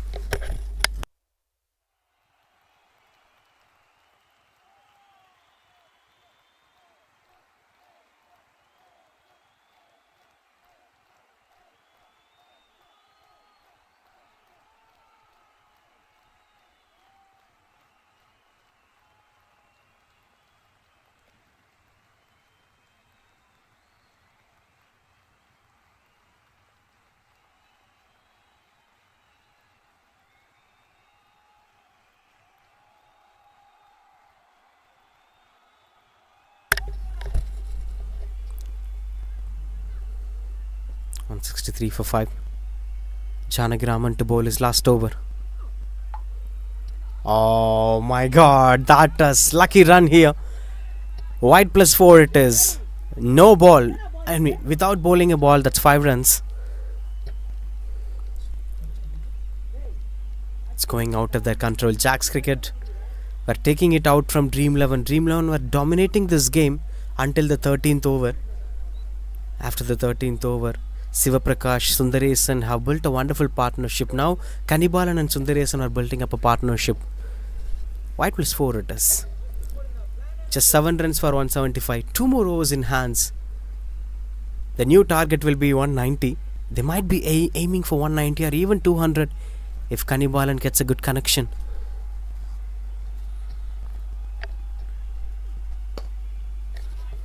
Good shot that is. 2 is the call.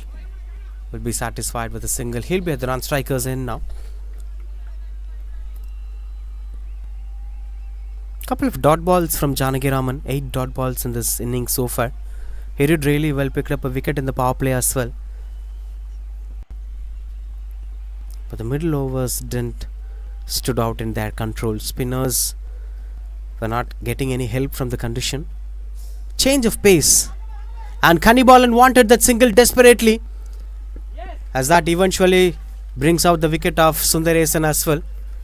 A more risky call. Sundaresan is also a set batter. Kannibalan should have waited. But anyway, it's up to the way how they have taken up the decision. Look at that. He's not calling, it seems. He's running, and later Sundaresan reacts, and there is no time out there. Good work from Janaki Raman. But that's turning out to be good innings from Sundaresan. Scored 32 for his side. And walking back to the pavilion.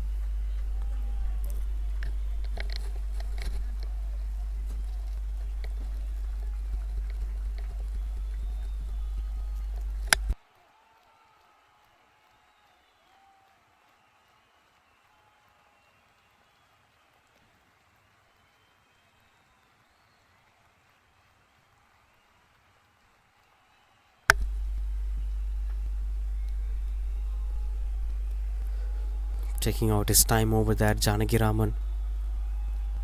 Kannibalan should also keep this in mind that he's trying slower deliveries. Oh, finds the aerial route, goes over the bowler's head. And that's a stylish sixer from Kannibalan. Beautiful shot that is. Found the aerial route. The thing is, the area of shot selection, he played it straight. Look at that. And that's a beautiful sight to watch out for. It's more like it's landing into the slot. And that's 175. Dear viewers, we're having 9 more balls in hand. Tremendous batting display from Jack's Cricket. Might be a slower ball now from Janaki Raman. No, he's not trying. And getting the punishment as well. Back-to-back sixers from Jack's Kannibalan. This time at the deep square leg region. Look at that shot.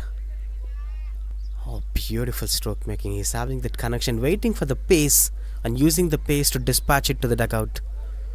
And that's why I was expecting a slower delivery from Janaki Raman. He was trying to bowl that to Sundaresan as well.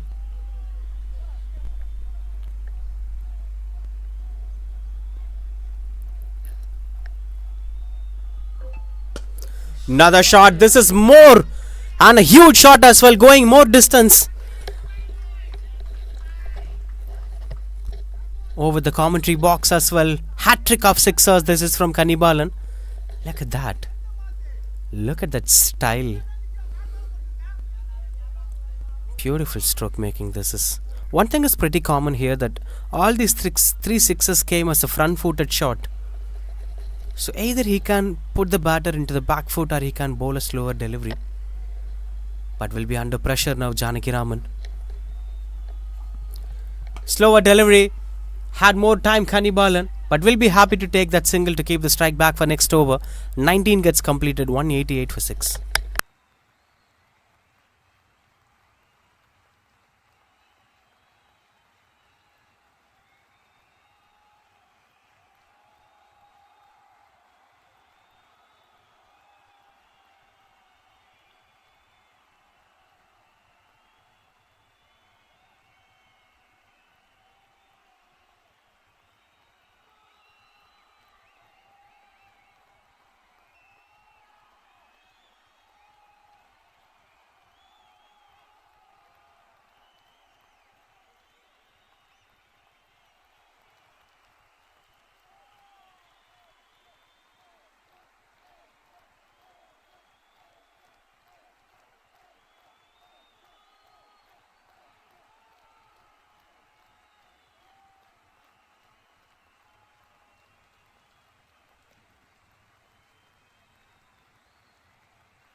$188 for 6.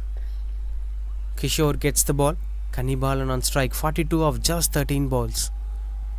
Now there is a bright possibility of 200. Oh, beautiful shot. This is really good cricket. It's not just about hitting it oddly. It's also a mind game. Starts things off with the boundary. He was pretty sure that Kishore is going to attack the stumps. That's how it's clearly visible. Look at the head position. Look at the placement. Talented cricketer. And a good thinker of the game as well. That's where a cricketer stands out. He's having a skill and he also reads the game well.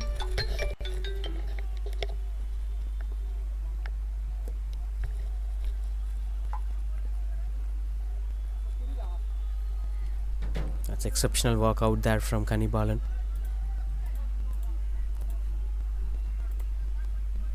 Marching towards his half century as well. 46 of 14 balls.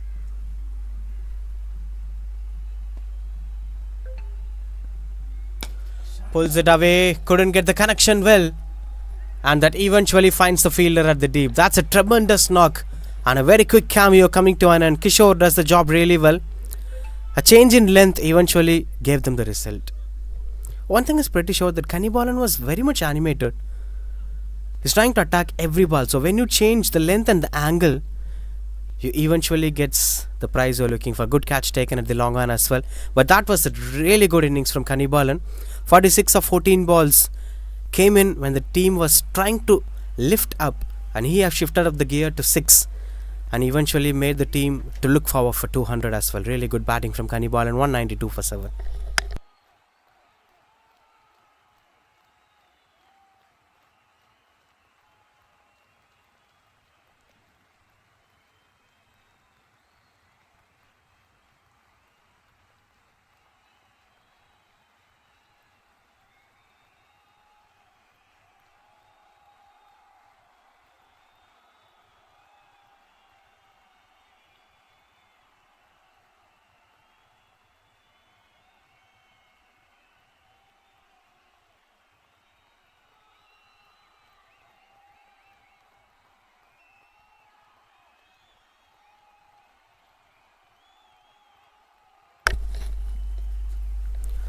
Vijay Joseph, the new batter, comes in at number 9.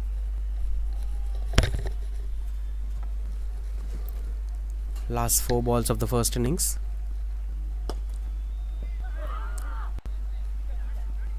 Gets off the mark with a single straight away. Now the scoreboard moves to 193.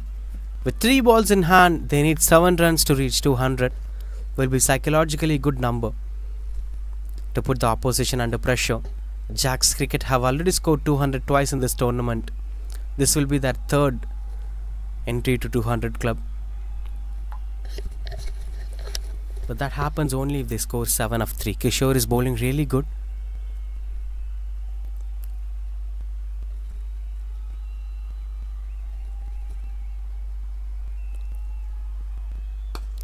Oh, beautiful shot. Oh, what a shot that is. Goes for boundary. It's not that easy for the fielder to stop the boundary as well. It's so quick. He slams it to the sweeper cover fielder.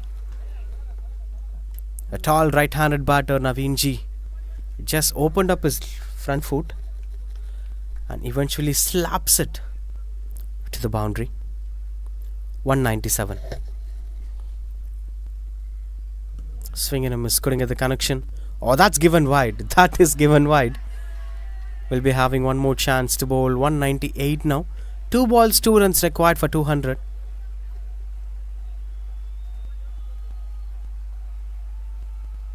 The more you attack the stumps, the more the batters score runs on the board.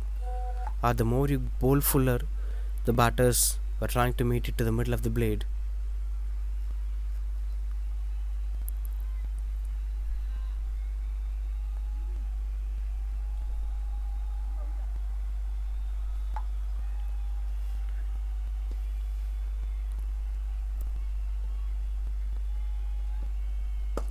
Attempted Yorker from Kishore, as it turns out to be just a single. 199, and that slight struggle in the long off region gave them 2 runs. 200, that is from Jacks Cricket with those 2 runs. There was a time where we've been discussing about 170s and 160s. Look at the number, that's 200. It's majestic batting display. Last ball of the innings.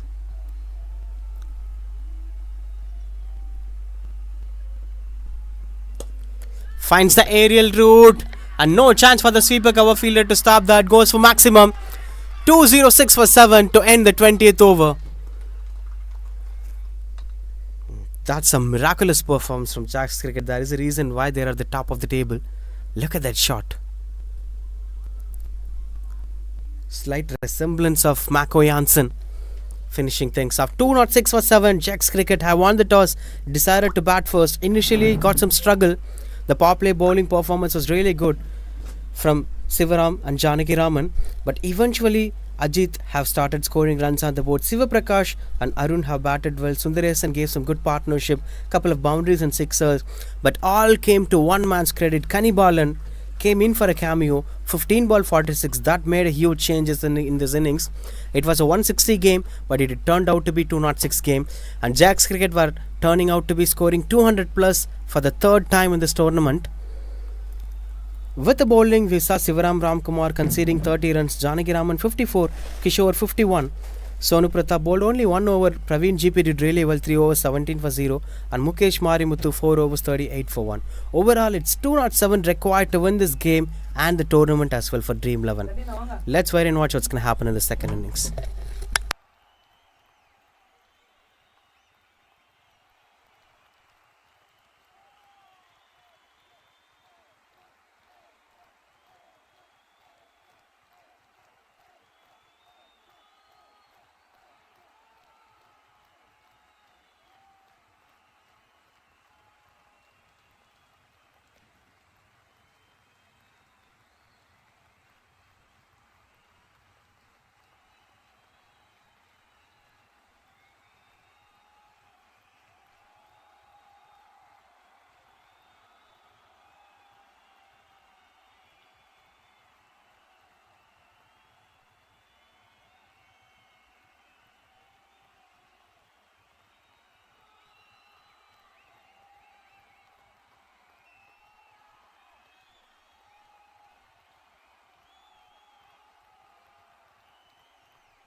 Right into the second innings, 207 required to win this game,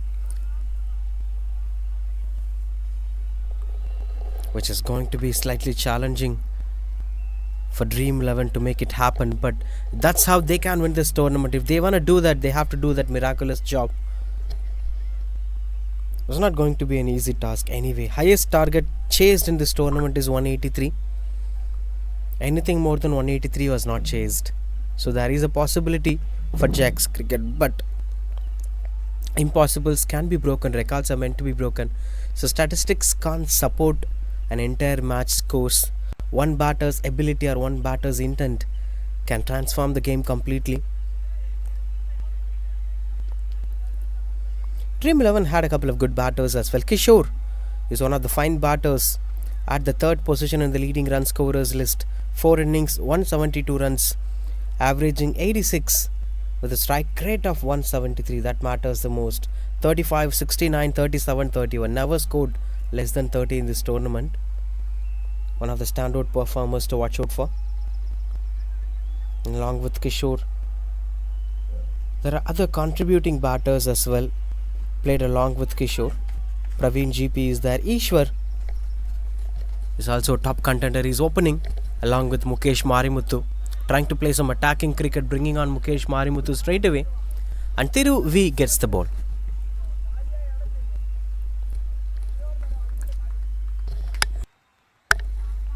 Now Jacks cricket knows what they are defending. They can place the fielders accordingly.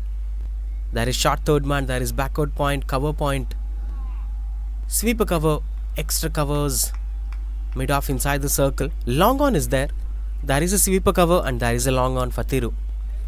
And here comes the first ball of the second innings. Surprising thing is the wicketkeeper standing closer to the stumps. Thiru seems to be a tall right-handed bowler, must be around 6 feet, can eventually generate extra bounce, and also we've seen in the first innings the ball was getting some extra bounce with the new ball, but they have wicketkeeper standing closing. Kanibalan is the wicketkeeper setting up the fielders as well. Now straight away there is a wider third man and mid on inside the circle. There is a sweeper cover and there is a wider third man to Ishwaryam.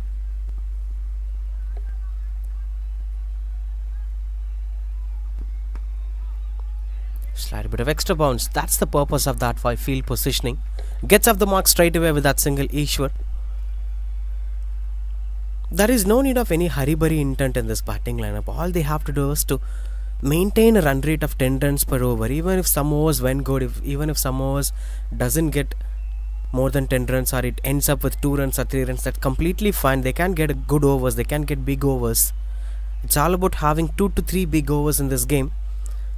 Maybe 2 to 3 overs that goes for more than 15 or more than 18 runs, so that you can consolidate with other bowlers. You can't go against every bowler and every over. But that's what he's doing. This might turn out to be the big over. Mukesh Marimuthu sets himself up with a maximum. Been a positive start out there in the power play itself. That is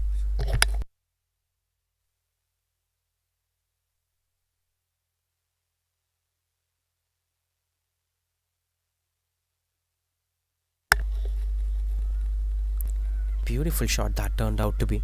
A back of length at the body line. Now straight away there is a deep square leg in position, bringing on the wider third man inside the circle. But he might be showing some aggression in the middle. If the aggression is planned, they can get runs on the board. That seems to be planned. Short third man chasing down, and that goes for boundary. In fact, that's a very good stop, it seems, from the fielder. Saves a run for his side. These runs will surely be replicating in the final phase of the game. Good stop from the fielder. And Mukesh Marimuthu is with a plan now. 11 of 3 balls brings Ishwar back on strike. Seems there is chase on.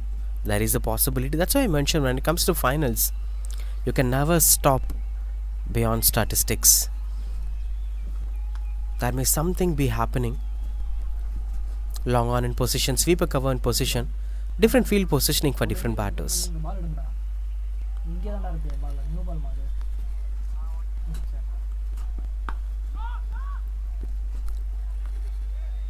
Beautiful delivery. This is really good. A back of length at the third stump line that eventually pulled the batter. He cannot come forward, he cannot go behind. Both the pressure. Good work from Kanibalan. He's walking all the way to the bowler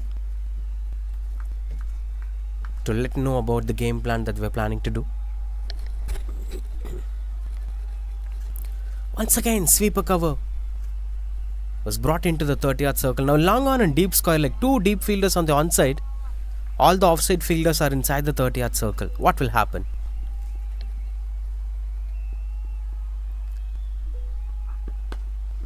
Catches the call. That's high in the air. Covers fielder, goes behind, and that's put down. Exactly what happens in the first innings. Catches being dropped, and match will also lose.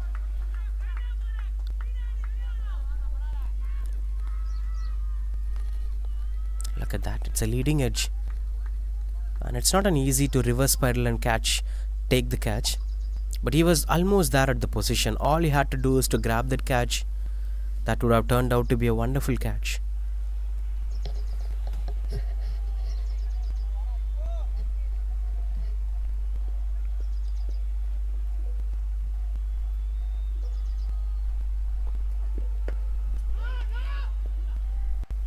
Dot ball to end the over. That's 12 for no loss after 1.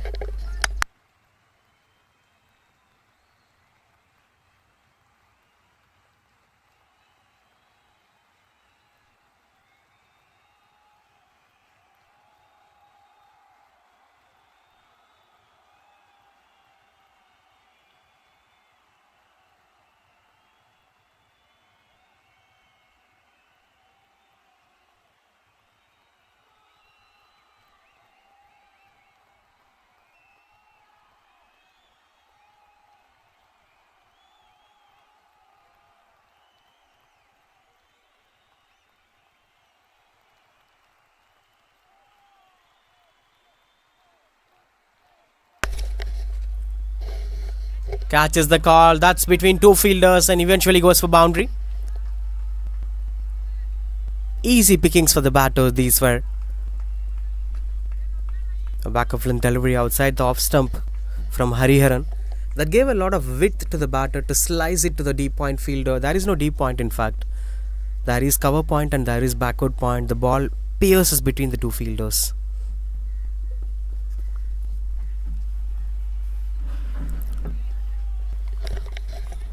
Surely be given wide. Bringing in spinners early in the power play. And I'm also impressed with Kanibalan coming forward, standing closer to the stumps even for a tall right-handed fast bowler. Catches the call. This time taken the same fielder, but this time doesn't make the mistake. Same batter lost his wicket. Ishwar M's story is coming to an end in this final. And Hariharan brought in the breakthrough for Jack's cricket.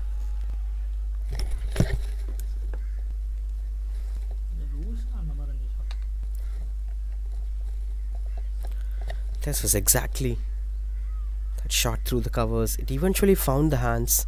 No need to do anything. There is no rocket science. Wait for the ball. Grab your hands. No need of any movements out there. And a really good catch being taken at the covers. Ishwaram walks back to the pavilion for 6 runs.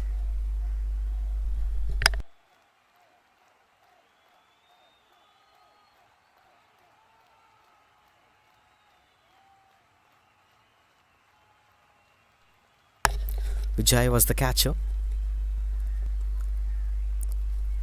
Would have been under pressure, but now with this catch, he must be relieved. Vijay also did decently with the bat, scored 15 runs in the power play.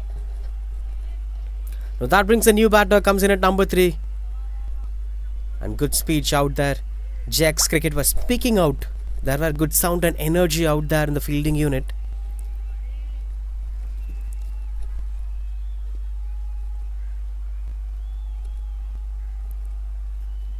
Vijay Raj, the new batter, comes in at number 3.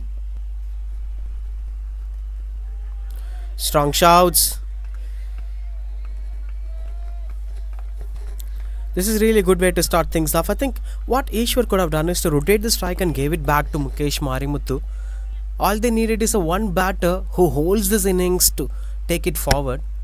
There was the other batter who's taking care of the run rate. Mukesh Marimuthu was taking care of the run rate.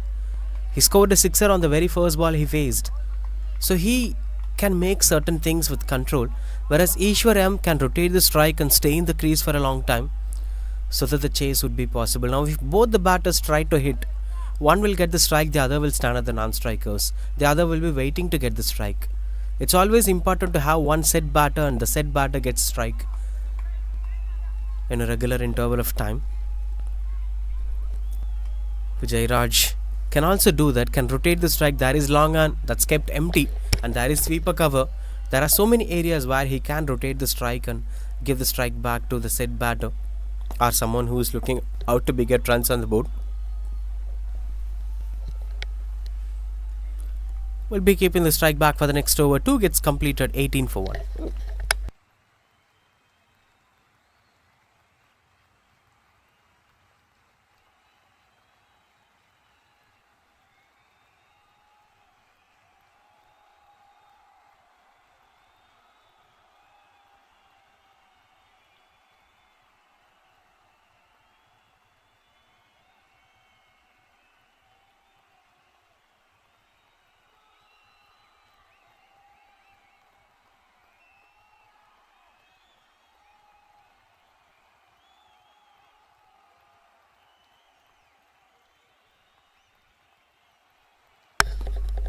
Catches the call that goes over the fielder's head and eventually reaches out the boundary rope as well.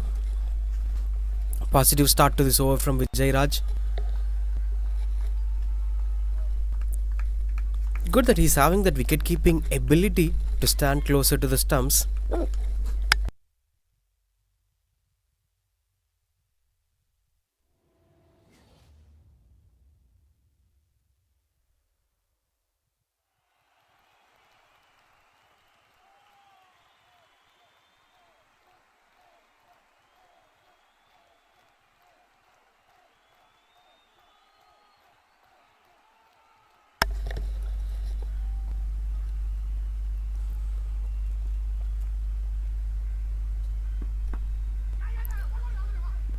Much better one this time, good running between the wickets.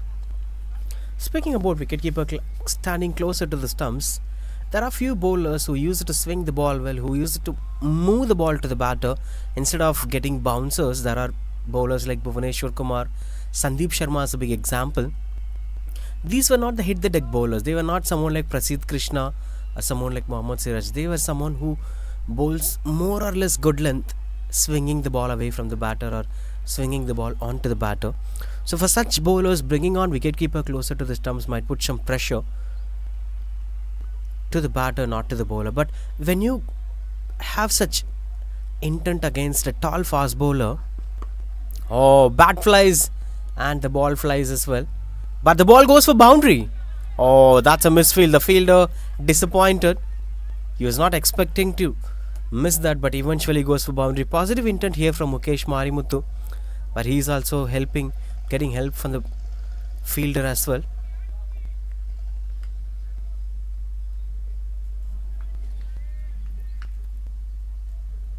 Well, speaking about this thing, for a bowler like Thiru, if he is such tall bowler, he'll always be tempted to bowl that bouncer. He'll always be tempted to bowl that back of length, even if there is no pace. That freedom was cut. You can't bowl a bouncer. Of course you can, but you can bowl to the standards of Krunal Pandya. That no ball, on-field umpire signals. Overstep no ball and free hit follows here for Mukesh Marimuthu. Deep mid-wicket and deep square leg in position, expecting him to be swinging the bat to that direction. Lovely delivery. This was what I've been speaking about. These lengths will be hard to bowl on as a wicketkeeper standing closer to the stumps. Even though Kanibalan is a wonderful wicketkeeper, as a bowler, you will not psychologically get that confidence. What if I bowl a bouncer, if it gets a top edge, or if it even doesn't get a top edge, how come the wicketkeeper can save that ball? If it goes for byes, there'll be a lot more fear. If the wicketkeeper stands far from the stumps, the bowler will naturally get that confidence to bowl bouncers. That's high in the air. This is not a free hit, but it's freely hit from Mukesh Marimuthu. He's truly having that power and that confidence to go for big shots. That matters the most. It's not just about the technique, it's about the ability. He's going with one mind. He's clearly scoring boundaries. There is no confusion, there is no double thought, there is no 50-50 approach. He just swings the bat to the region wherever he sees the loophole. Positive start here from Dream 11 to the power play. Second ball lost in fact from Mukesh Marimuthu. It's better to change the end to save some balls. Maybe after 5 overs the end will be changed. The other option is to dismiss Mukesh Marimuthu. Can Jack's Cricket be able to do that? Maybe they can bowl way outside the off stump with less pace. They clearly know the wagon wheel of this man. Catches the call. Mid-on chases down the ball. And that is a tremendous catch out there. And Mukesh Marimuthu is being dismissed. What a take it is. One of the greatest catches we've seen in white jersey. Definitely not an easy catch. We know this as a player. We know this as a viewer. He's running. You need to watch just the ball out from the sky to get this catch. Wonderful catch. That being taken. Sundaresan the fielder. 34 for 2 it is. The dangerous Mukesh Marimuthu is walking back to the pavilion.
Sivaram Ramkumar comes in at number 4. Have a huge responsibility on his shoulders. He needs to play a longer innings. It's not just about 1 or 2 overs. It's not just about playing 1 or 2 big shots. You have to play some big shots and you have to rotate the strike, and you have to do that for 17 to 18 overs together. And then they could eventually reach the winning margin. Anytime if you lose a wicket, the game will go out of your hands. That's the mindset it should be. Sivaram Ramkumar, a left-right combination as well now with Sivaram Ramkumar comes in at number 4.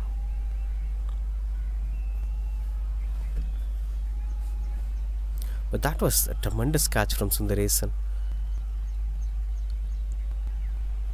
You can run, you can reach, you can be at the landing area, but while grabbing the catch, your focus will be diverted. How long will you focus on anything? Anything. It's not just about the game. You cannot focus on something while running reverse, while running slantly, while rotating up your body. He does everything, but his head and eyes were on the ball. Oh, lovely delivery that is.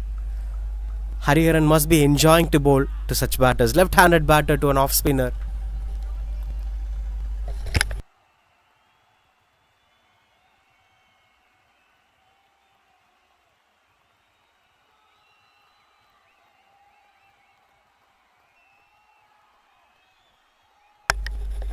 Beautiful shot that is, went for boundary.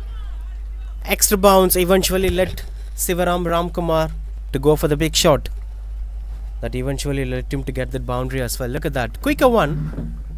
Not much pace with the ball. But Sivaram Ramkumar created the room to slice it to the backward point region for boundary. You can't blame the bowler for such boundaries. This is really good ball, but Sivaram is tactically approaching the ball well.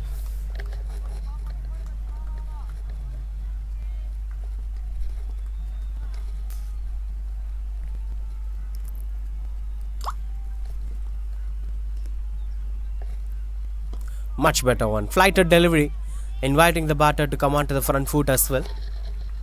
is having a lot more variations out there, Hariharan. But all they need is one more wicket. Hariharan have already picked up a wicket. If he gets another one, catches the call, and that's taken. Wicket number 2 to Hariharan. The moment we've been speaking about taking wickets, this man comes up with one more wicket. This time it's a dangerous Sivaram Ramkumar. Went out of his rhythm.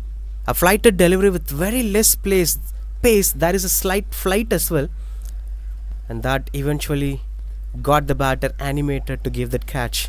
Good catch taken at the covers. 39 for 3.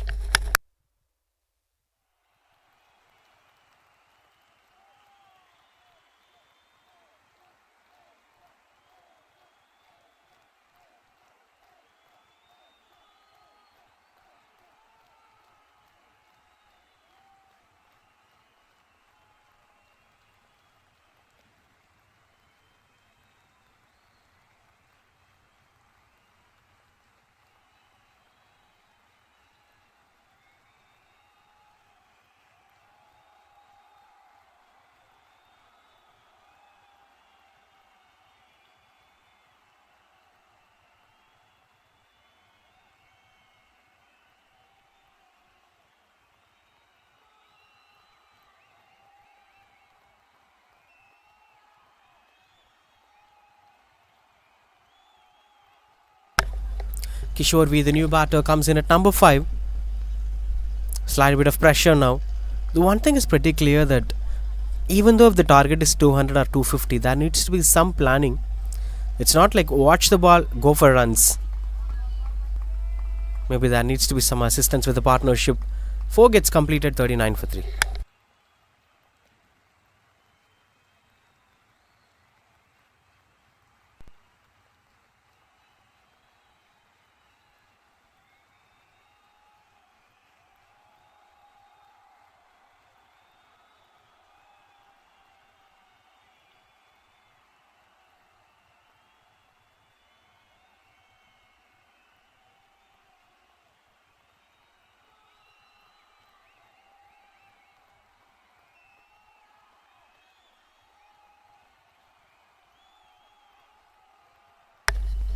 Continues to bowl Thiru.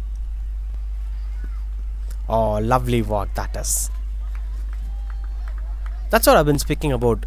If you approach a game mentally or emotionally, you'll think, oh, 200, that's a high target, I have to score more runs and boundaries. But if you approach a game tactically, okay, 200 is required, what should I supposed to do in the power play? In the power play, we can score 60 or we can score around 50 and 50 to 60. That's how they have to segregate the portions of the innings so that they can act practically.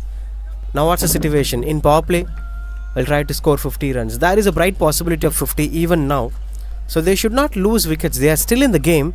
After the power play, there are middle overs where they can plan for 80 to 90 runs. Then in the last 5 overs, they'll be given more batters to go for much big shots. They'll be in the chase. But if you act hurry-burry, watching every ball and going in emotion with big shots, then when the team need more batters, there will be no batters. Good shot that is. Over the backward point fielder, goes for boundary. Now the good shot that is turning out to be. This time it's been slight a bit of extra bounce and extra pace as well. Created the width and goes over the point fielder. Exceptional stroke making that is. 43 for 3. There is still a possibility for Dream 11. There is still a huge possibility. If these two batters play together for the next 10 overs until the 15th over, they can definitely make it happen. There is still chase on. But it's all about speaking to each other and finding the right rhythm, planning the innings for the next 2 to 3 overs, not for entire innings. They should segregate the game into portions. Next 4 overs what we need. How many runs we need approximately. And how about the wicket column? Whether we can lose 1 or 2 wickets or we should never lose. At this point of time, Dream 11 should consciously preserve their batters for the last 5 overs. To take the game to 150 in 15 overs, they are still on the chase. That's what they should aim for.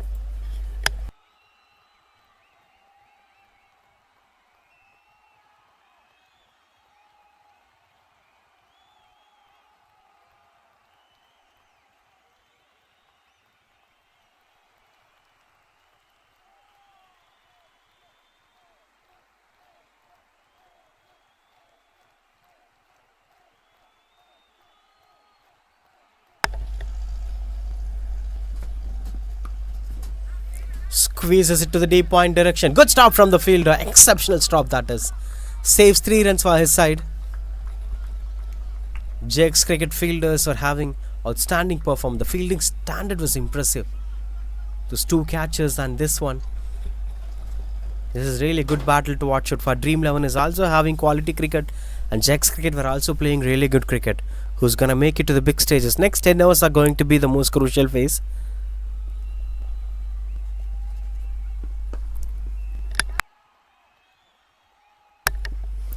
Good running between the wickets, having as controlled as good measures that is from the batters.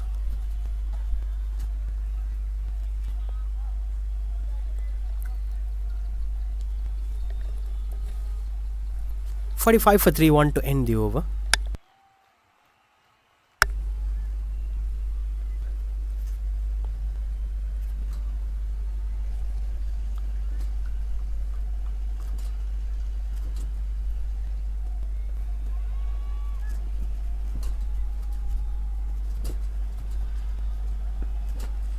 Swing and a miss, couldn't get the connection that he's looking for. The dot ball to end the over. 3 overs completed from Thiru. 45 for 3.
$45 for 3.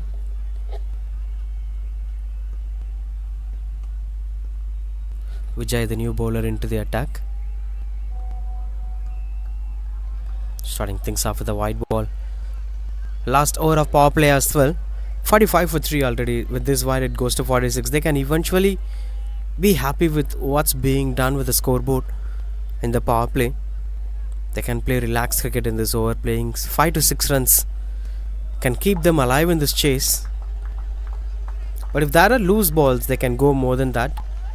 The thing is, you should not play risky strokes for those 3-4 runs or a sixer, as that's not mandatory in this over.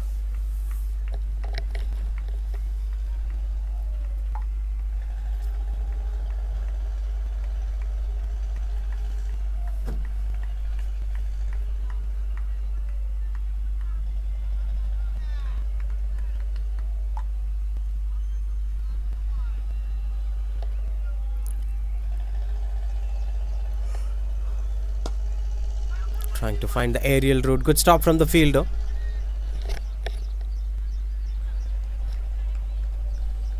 Yes, this is slightly turning out to be singles. They might be proactive in this over, as this is the last over of power play. They'll be trying to maximize the numbers. That's completely fine. They can do that.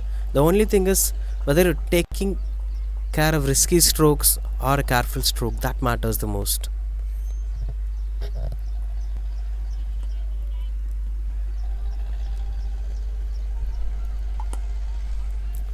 Through the sweeper cover. Will be just a single. He's a very good fielder.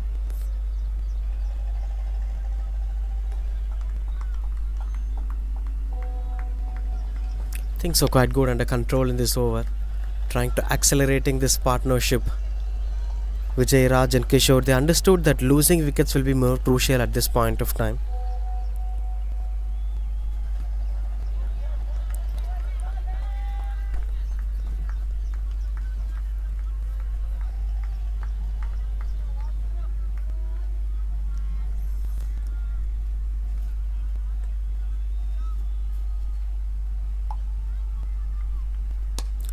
Through the covers, as the sweeper covers fielder chasing down the ball, not met a connection. It hit the toe of the bat, and they eventually got some runs on the board as well.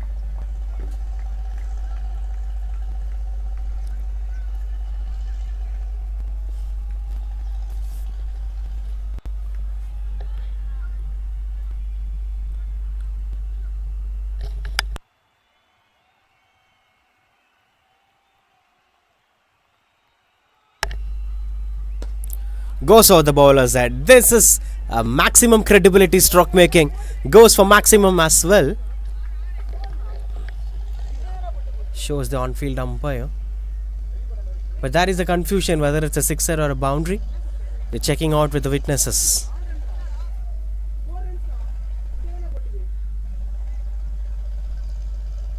That's why that's been checked. That's given one bounce boundary.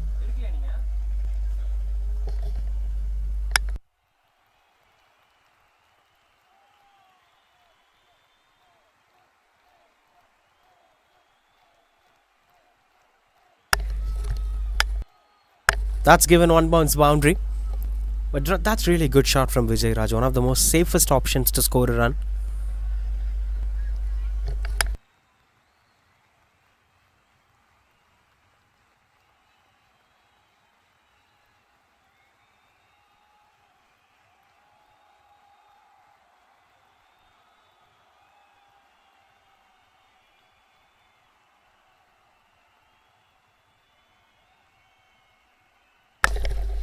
At the mid-off region, no chance for the fielder to stop that. Will be another boundary, back-to-back boundaries with proper stroke makings. This was that shot we've been speaking about. Opens up his front foot and places it to the straight direction. The choice of stroke making is impressive from Vijay Raj. And that brings us to the end of power play, 58 for 3.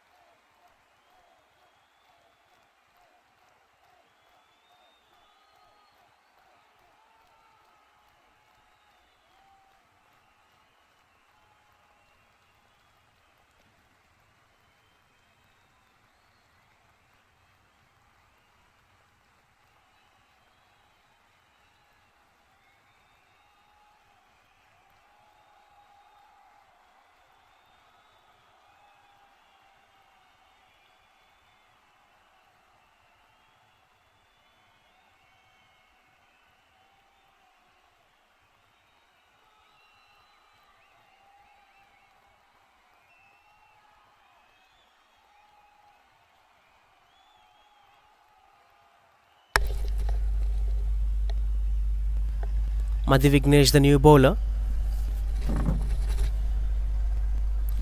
A leggy, interesting to see such options to watch out for. A conventional leg spinner. Can he do some magics, some damages to the batting lineup? If it lands at the right regions, that is a possibility.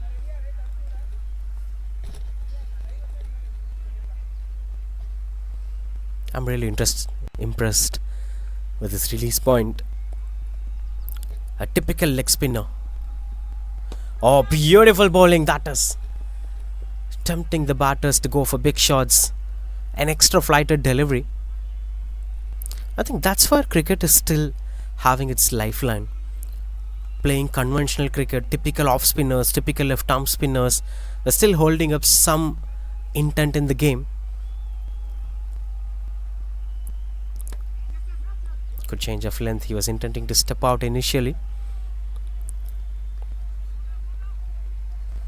Even though there are plenty of new bowlers, new age cricketers, Ravichandran Ashwin is a different level of cricketer. The way how he thinks about the game, the way how he flights the ball. He usually bowls slower through the air. These kind of bowlers are confident and gutsy bowlers. That is Nathan Lyon. Catches the call, and that is a soft dismissal. Leg spinner came in and eventually brought in the breakthrough. Dismisses the informed Vijay Raj back to the pavilion. 22 of 16 was his runs. Overall score. Look at that. Look at that shape. Excellent bowling that is. And a good catch taken as well. 61 for 4.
Rotates a strike. Dinesh VG, the new batter, straight away gets off the mark with a single. A really good performance that is. Madhi Vignesh, a proper cricketer.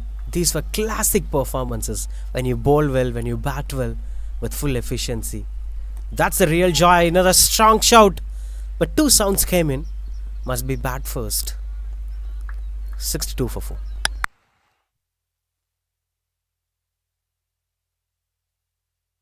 This is what I've been speaking about. Extra flighted delivery. It's dipping down straight away. He was aiming to play that full toss, but it's really hard to play such bowlers. The ball usually dips down quickly than your expectation. Good over from Madhi.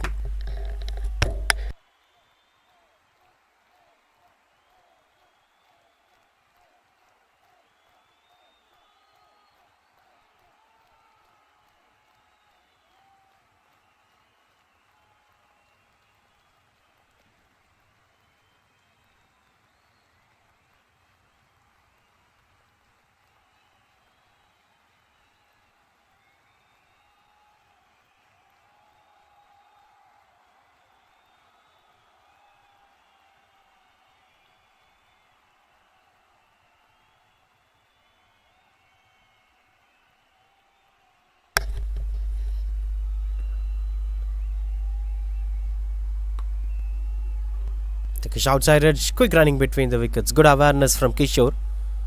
Arun, the new bowler, into the attack. Now the quicker spinner. These are two different spinners. Madhi usually flights the ball well with a leg spin option, whereas Arun is an off spinner who bowls quick and flat deliveries. Good variations from the skipper. Through the covers, good shot. As two fielders converging together, only to be a witness to see that boundary.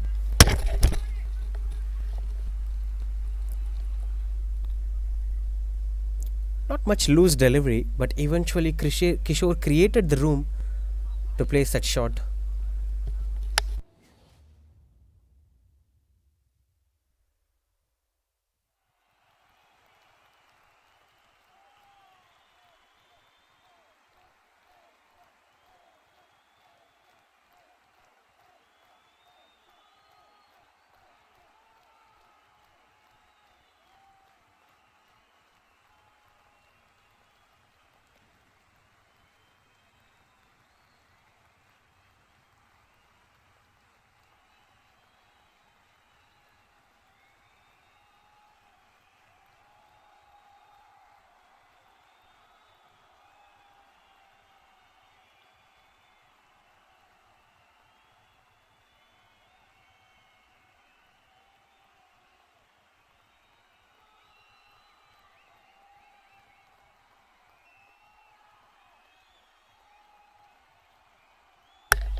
67 for 4. Continues up to bowl Arun.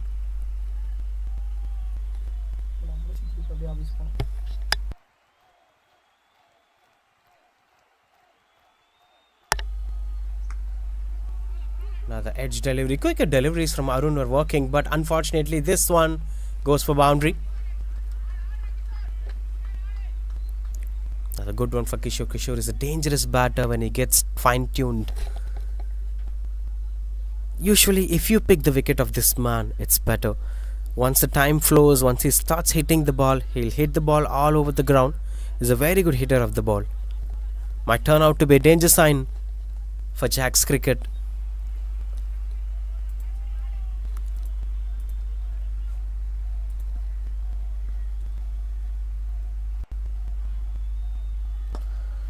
Catches the call, fielder over there. Anyway, that's a good decision making. Must be a risky approach. If he have came forward, would have gone for the boundary as well. Good one from the fielder. He was doing really well at sweeper cover. Now at extra covers, there are 3 fielders on the offside. Long off extra covers and sweeper covers. Much better delivery from Vijay. I'm sorry, Arun. Dinesh, being a new batter, have his own freedom to get some dot balls to set himself up. On the other hand, Kishore seems to be looking confident. He got some boundaries. Catches the call. Fell short of the fielder. Eventually can take a single and keep the strike back for the next over. That's 73 for 4.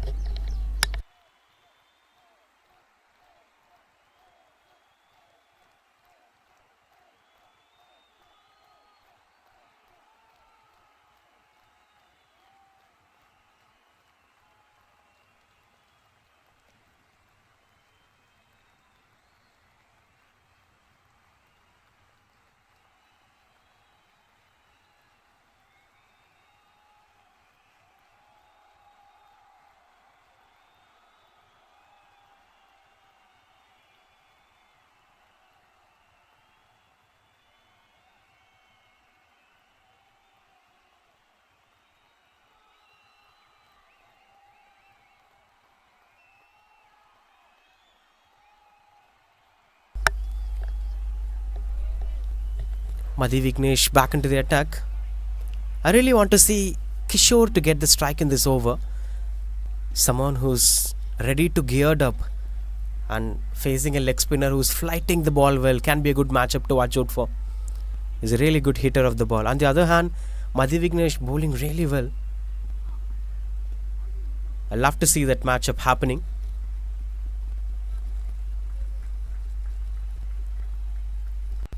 That is coming on straight away now.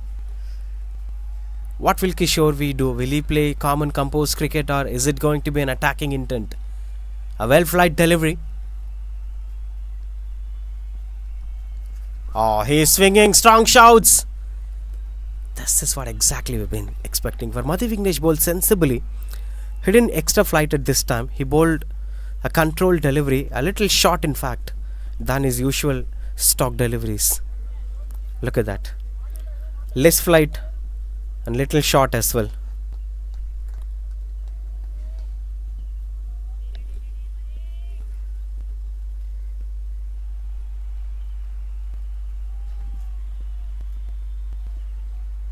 That shows the sign of fear. He's not getting his hands comfortable to flight the ball as this batter is trying to shift up the gears.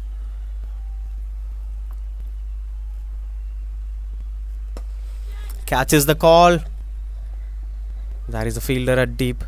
Now the intent from Kishore.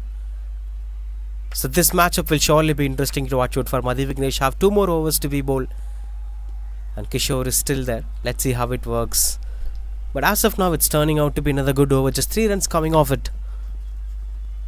Catch. And taken. That's breakthrough. Wicket number 2 to Madhi Vignesh. This is more impressive to watch out for.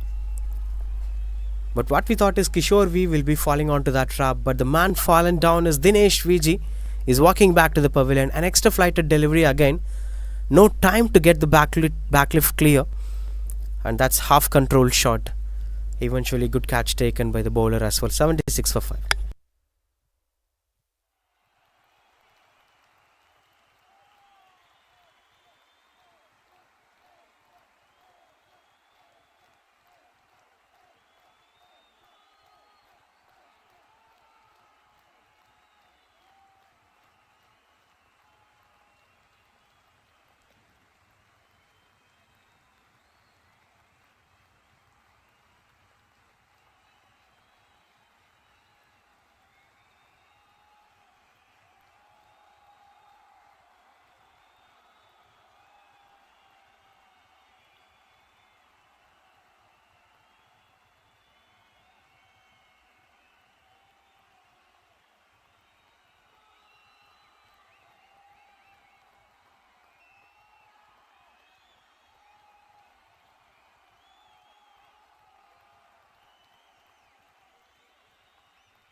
Kishore is the new batter, comes in at number 7.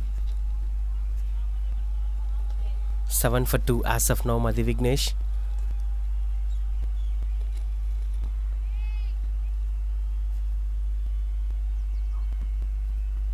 Beautiful delivery. Dot ball to end the over. That's 76 for 5.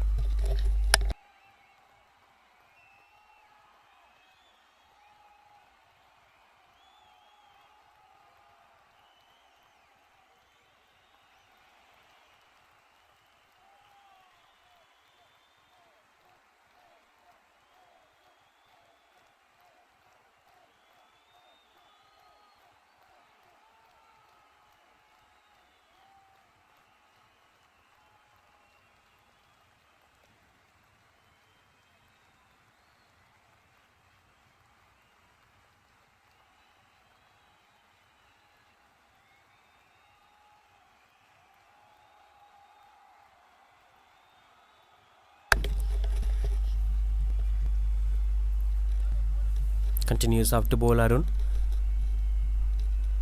Can take more control out here as there is a new batter out there at the non-strikers and there is Kishore V, who's also trying to take charge. The more chance you give, the more the batters can lose their wickets. When you look at the way how Rohit Sharma is being dismissed most by the fast bowlers is when he tries to play that pull shot.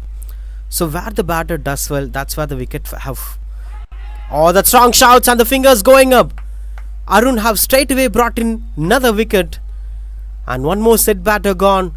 It's complete fumble by Dream 11. Flat and quicker delivery. Didn't bounce as of expected. Got that edge. And eventually good catch taken by Kani Balan as well. Kishore V walks back to the pavilion at 76 for 6.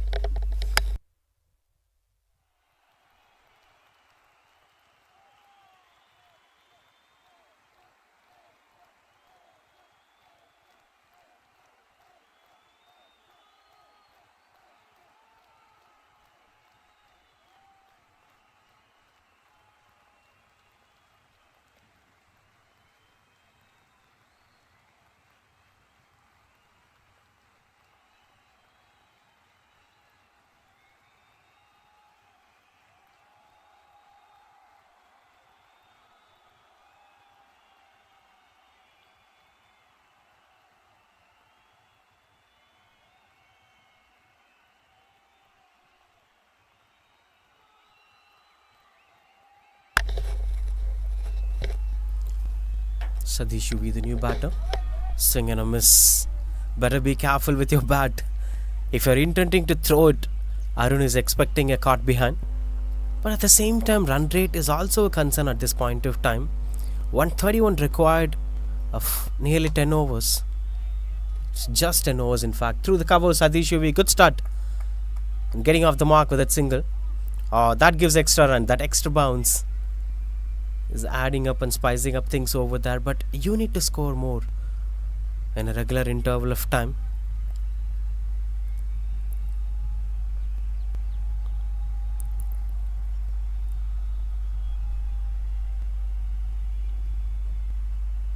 Oh, that's pretty closer. Quite good under control.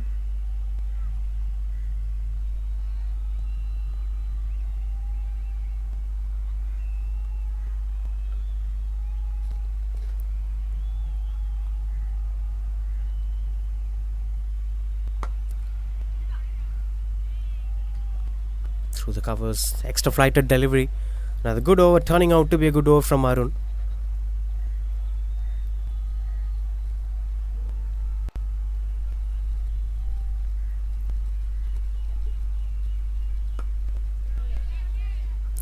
Good stop from the fielder.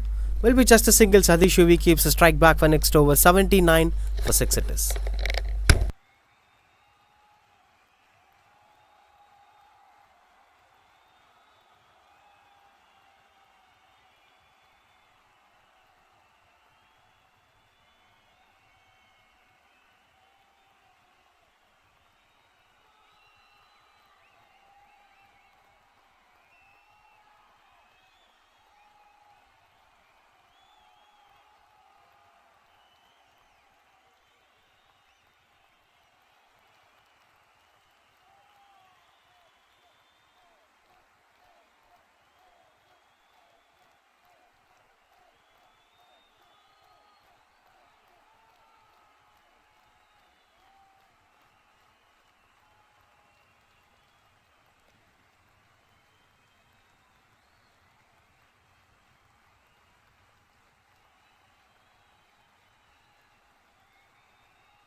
Change of end, but not the change of bowler. Madhi Vignesh continues to bowl.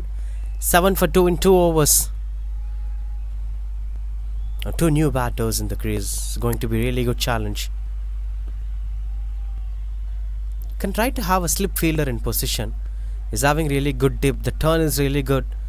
When he lands it at the right region, there is a bright possibilities of him getting that outside edge to dismiss the batter.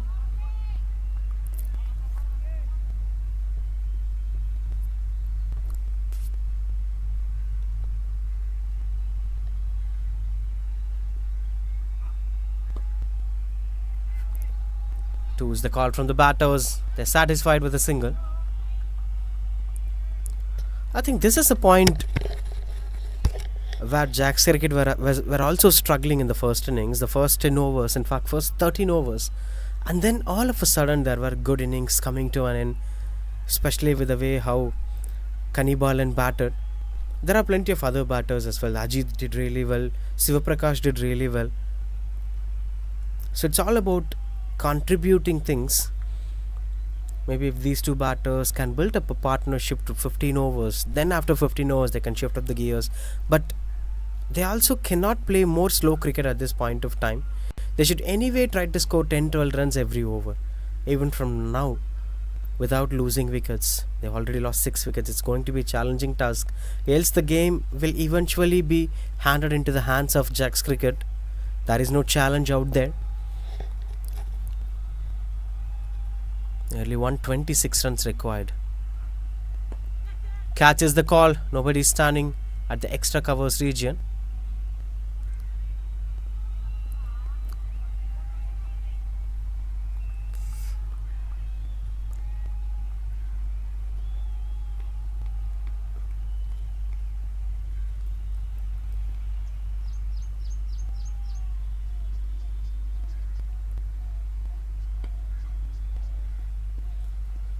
Good run from Kishore. It's really hard to play this bowler. Interesting to see this bowling in this action as well. Madhi Vignesh, a well-tuned leg spinner. I think that's where the magic comes in. He's operating spinners from both the ends, which is pretty much challenge for the opposite unit, the batting unit, to cope up with the bowlers to score runs on the board, especially in the middle overs. Another quiet over from Madhi Vignesh coming to an end. That's 82, in fact 84 for 6 after 11.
Flatted delivery in the air. B. Ajit, the new bowler, into the attack, replacing Arun. While speaking about spinners doing the magic, there are still more conventional spinners. Yuzvendra Chahal, he is the leading wicket taker in IPL history. Have never tried to bowl those quickers all of a sudden. He always believed to bowl those slower deliveries through the air. It's all about an individual's talent and individual strength to bowl on. It's not that flight deliveries will be punished. It's not that only cricket deliveries can survive, only variations can survive. These were different tactical approaches to cope up with the game and pressure. If you can be able to pull the batter's mindset by flighting the ball, you can be a great cricketer. Catches the call, and that's off dismissal. Easily taken. B. Ajit came in and brought in the breakthrough that he is looking for. Satish Uve this time trying to play a shot on the onside, but it got a leading edge and eventually reaches out the point fielder. 86 for 7.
"86 for 7. Janaki Raman, the new batter, comes in at number 9. The game have almost gone out of their hands as of now for Dream 11. Oh, pulls it away. Beautiful shot, goes for a maximum. Came in and straight away goes for big shot. He's still having that hope and trying to give an impact by carrying it out there. Look at that. Not much pace on the ball, but it's onto the body line as well. Got himself back into the position. Not an easy shot for any batter. These were rare phenomena as only few batters can play such shots. Goes over the bowler's head this time and no chance for the long off fielder to get closer. Boundary again. 10 runs in 2 balls for Janaki Raman. He's trying to take charge. This time it's extra flighted one at the 4th stump line. And that's been punished with controlled placement as well.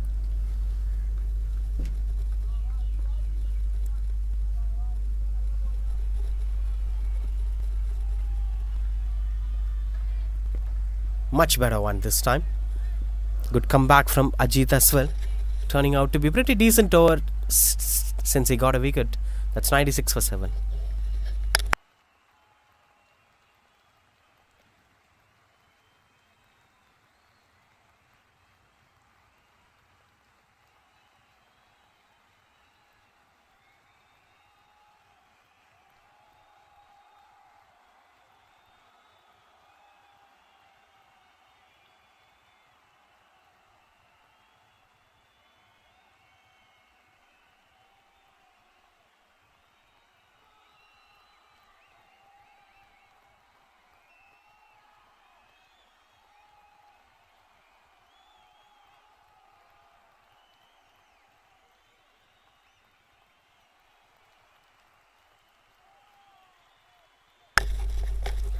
Last over for Mati Vignesh.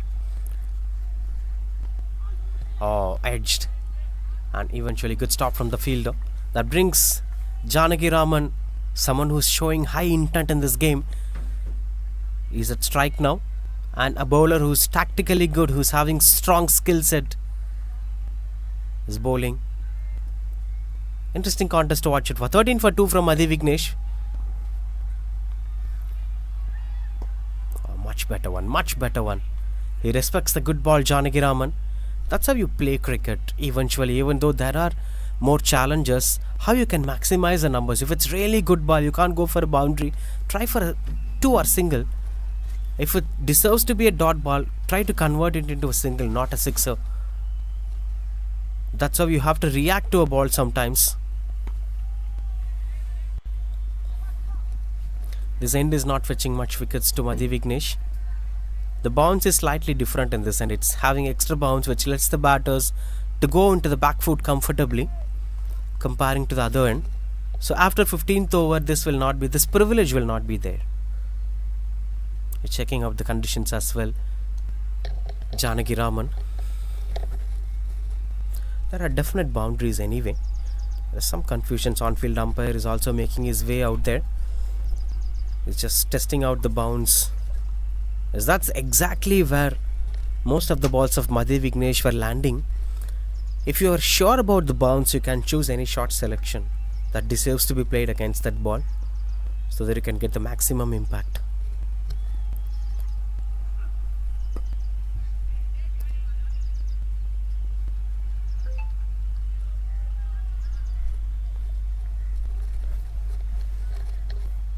That's 100 up here for Dream 11 with that single, but you need more. 106 deliveries and just 7 overs with just 3 wickets in hands. That's the pressure. Look at this. This is not hitting out to the stumps. It's going over the stumps where Kishore can comfortably go into the back foot for single. 5 ball 5 singles against Madhi Vignesh. 17 for 2 overall with 1 more to complete his spell.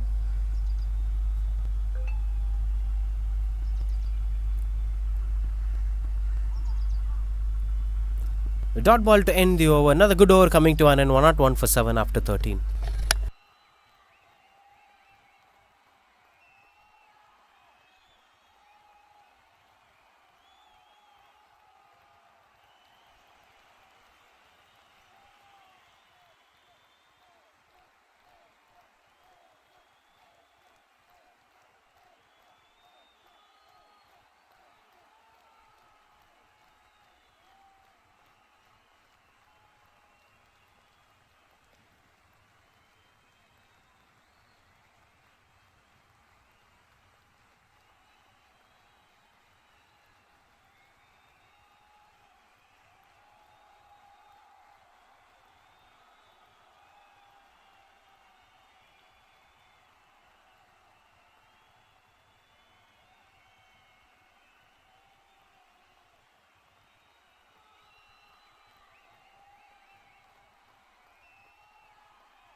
Naveen G, the new bowler, into the attack.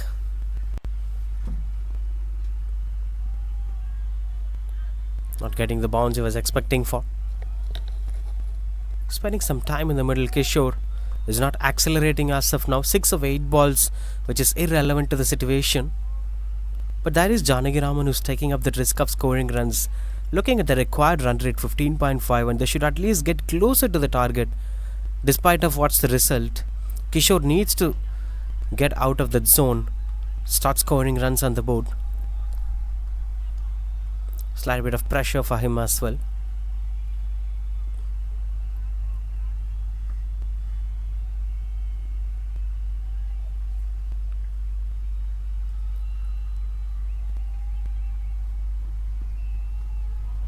Seems like a change of pace, but was not executed well as it went for wide ball. One thing that Kishore is waiting for is a slot delivery that's not being delivered by any bowler. They're keeping Kishore into the back foot, but Kishore, for his hand power, can go into the back foot for some good shots. Not opportunity. Good try from the fielder, and Janaki Raman wanted that second run. Kishore sends him back. Will be just a single. Good stop anyway. As it is turning out to be impactful at this point of time. Will he step out to reach the length of the ball? Different batter anyway. Janaki Raman is reading the ball before taking up decisions, and is finding ways to score runs on the board as well. There won't be any pressure if that is there on your game.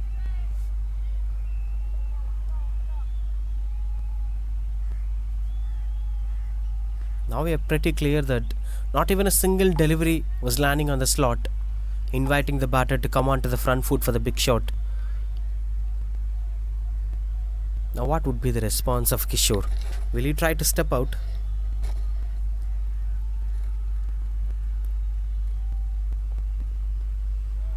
Swing and a miss. Blindfolded cricket shots. Kishore lost his patience. He's not finding the ball onto his slot, and that's depressing him to swing the bat anonymously.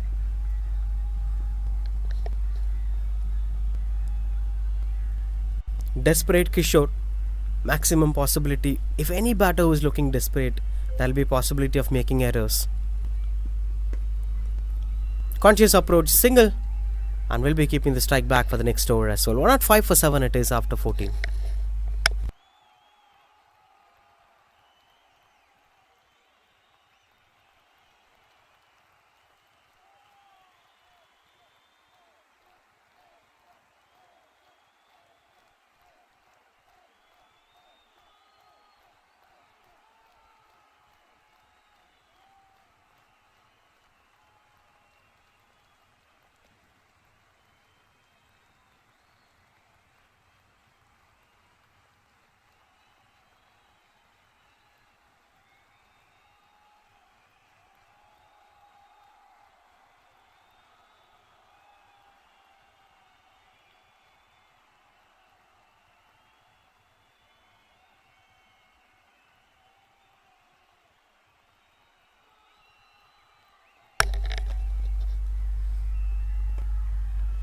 Opens up the bat pace.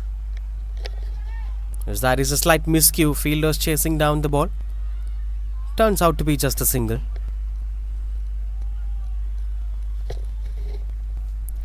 Vijay continues to bowl. Conceded 13 of his first over. Is now back into the attack.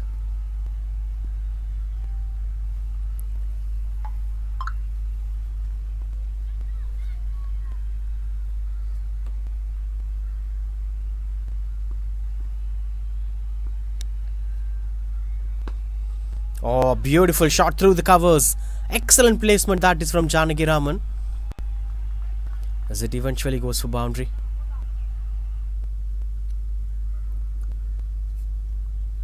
And that's not right length, in fact, to score such shots. Look at that. He created a situation to score that boundary. Positive start to the over from Janaki Raman. 4 more to go from Vijay.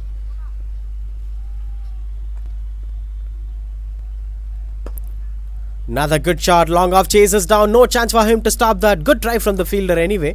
Oh, that's an exceptional try, in fact. Saves the boundary, which adds extra runs as well. They'll be checking out for the boundary.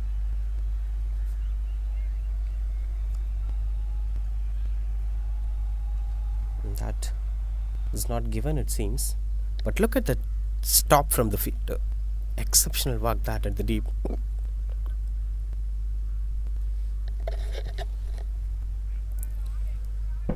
Continues to bat Kishore.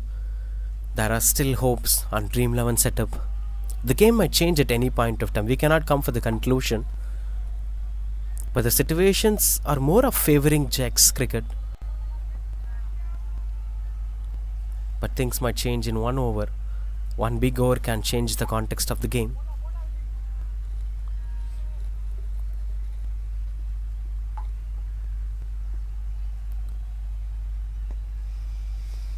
Turkish outside edge. Run out opportunity. Good running between the wickets anyway. As both Janaki Raman and Kishore were trying to build some partnership, making sure that the team is not losing back-to-back wickets. That wicket flow is stopped now. There was a point when wicket was falling every over.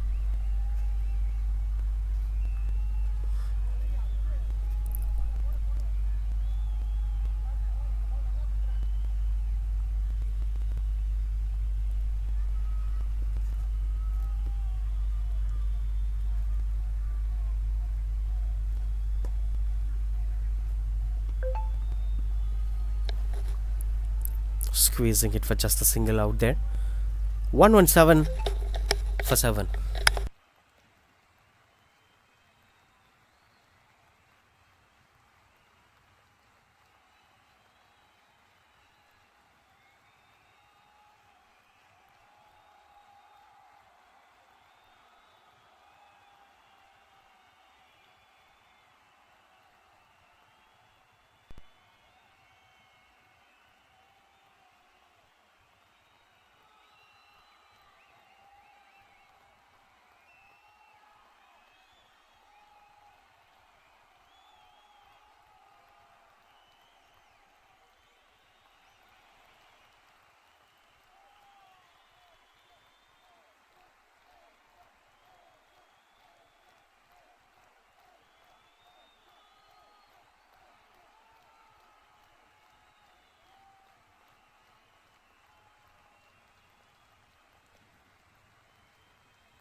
Continues to bowl Naveen Ji. Change of end here. Now last 5 overs.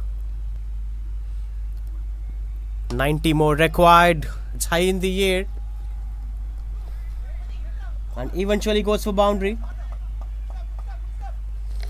They have to check that. They gotta check that whether it's a boundary or not, but hope the fielder is okay as well.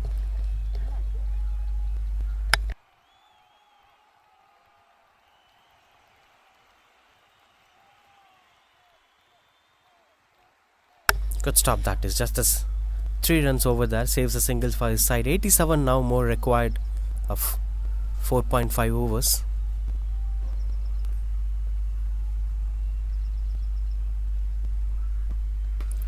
Oh, that's high in the air, but not with the distance. Fielder under the ball.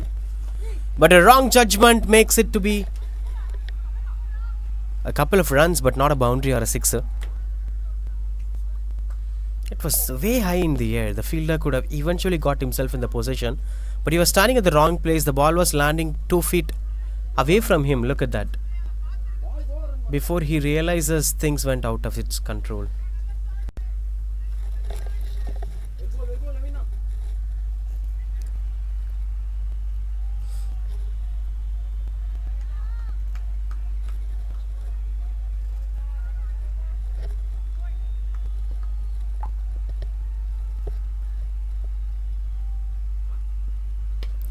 Change of pace this time, catches the call. Fielder runs forward and that's taken. Beautiful catch taken at the long off region. And that's the story of Kishore coming to an end. That's first wicket for Naveen Ji as well. But this is really impressive catch taken. Not the first time. Jack's Cricket have taken tremendous catches today. Adding one more to that now. He ran from the boundary line to grab that catch. No mistakes done at long off. Kishore walks back to the pavilion.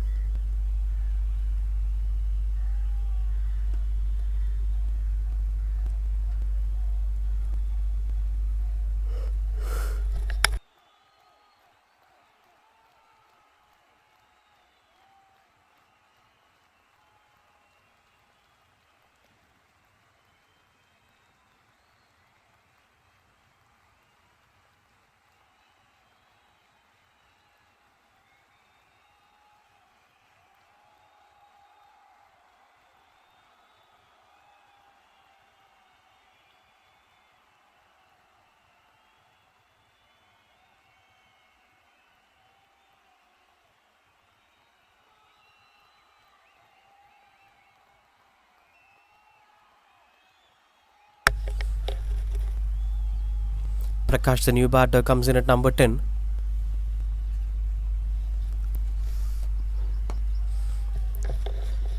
At the long off region, chases down. Good backup from the fielder. Chance for the second run. And they are not running back for the second run. Janaki Raman wanted, but Prakash sends him back. That brings Janaki Raman back into the strike. That is a clear sign that the batting unit have started shifting up the gears.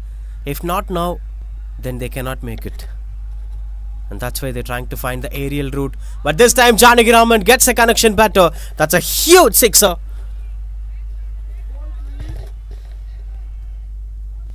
Just look at that. Met it to the sweet spot of the blade. The moment it touched its peak height, it was already over the boundary ropes, and then there was a landing travel as well. 128 for 8, and that's out of the park.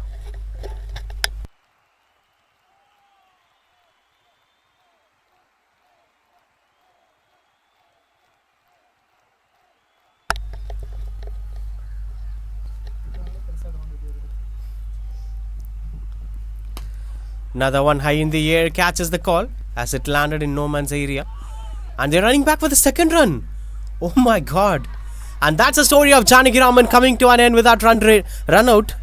It's once again Madhi Vignesh, the one who caught that catch at long off, have made a wonderful throw this time to make sure the run out happened. Janaki Raman wanted that strike desperately, but that's anyway last ball of the over. He would have stayed with a single. But that's pretty decent batting from Janaki Raman. 29 runs of 13 balls, walking back to the pavilion. It's 129 for 9.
Sonu Pratap, the last batter from Dream 11.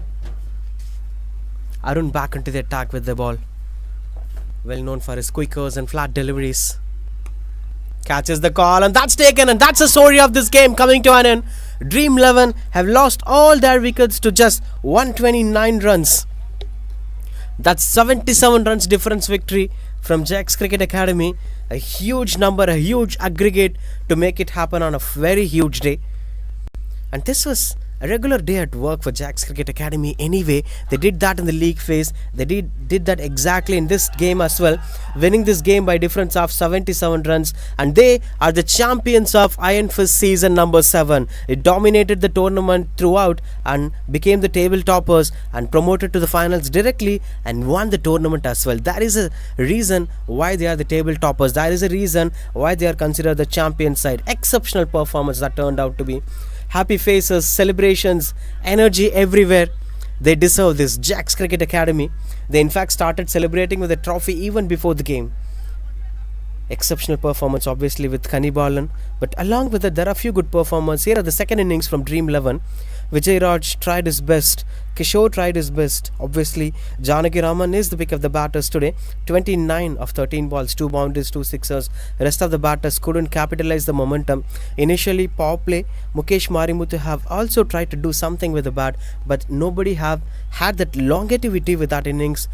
Make sure that they lost all their wickets to 129 runs. With the ball, Thiruvi bowled 3 overs 34 for 1. Hariharan 2 overs 11 for 2. Pick of the bowlers. Vijay 2 overs 25. Mati Vignesh is an exceptional performer. Wonderful leggy. 4 overs 17 for 2. Arun 2.1 overs 14 for 2.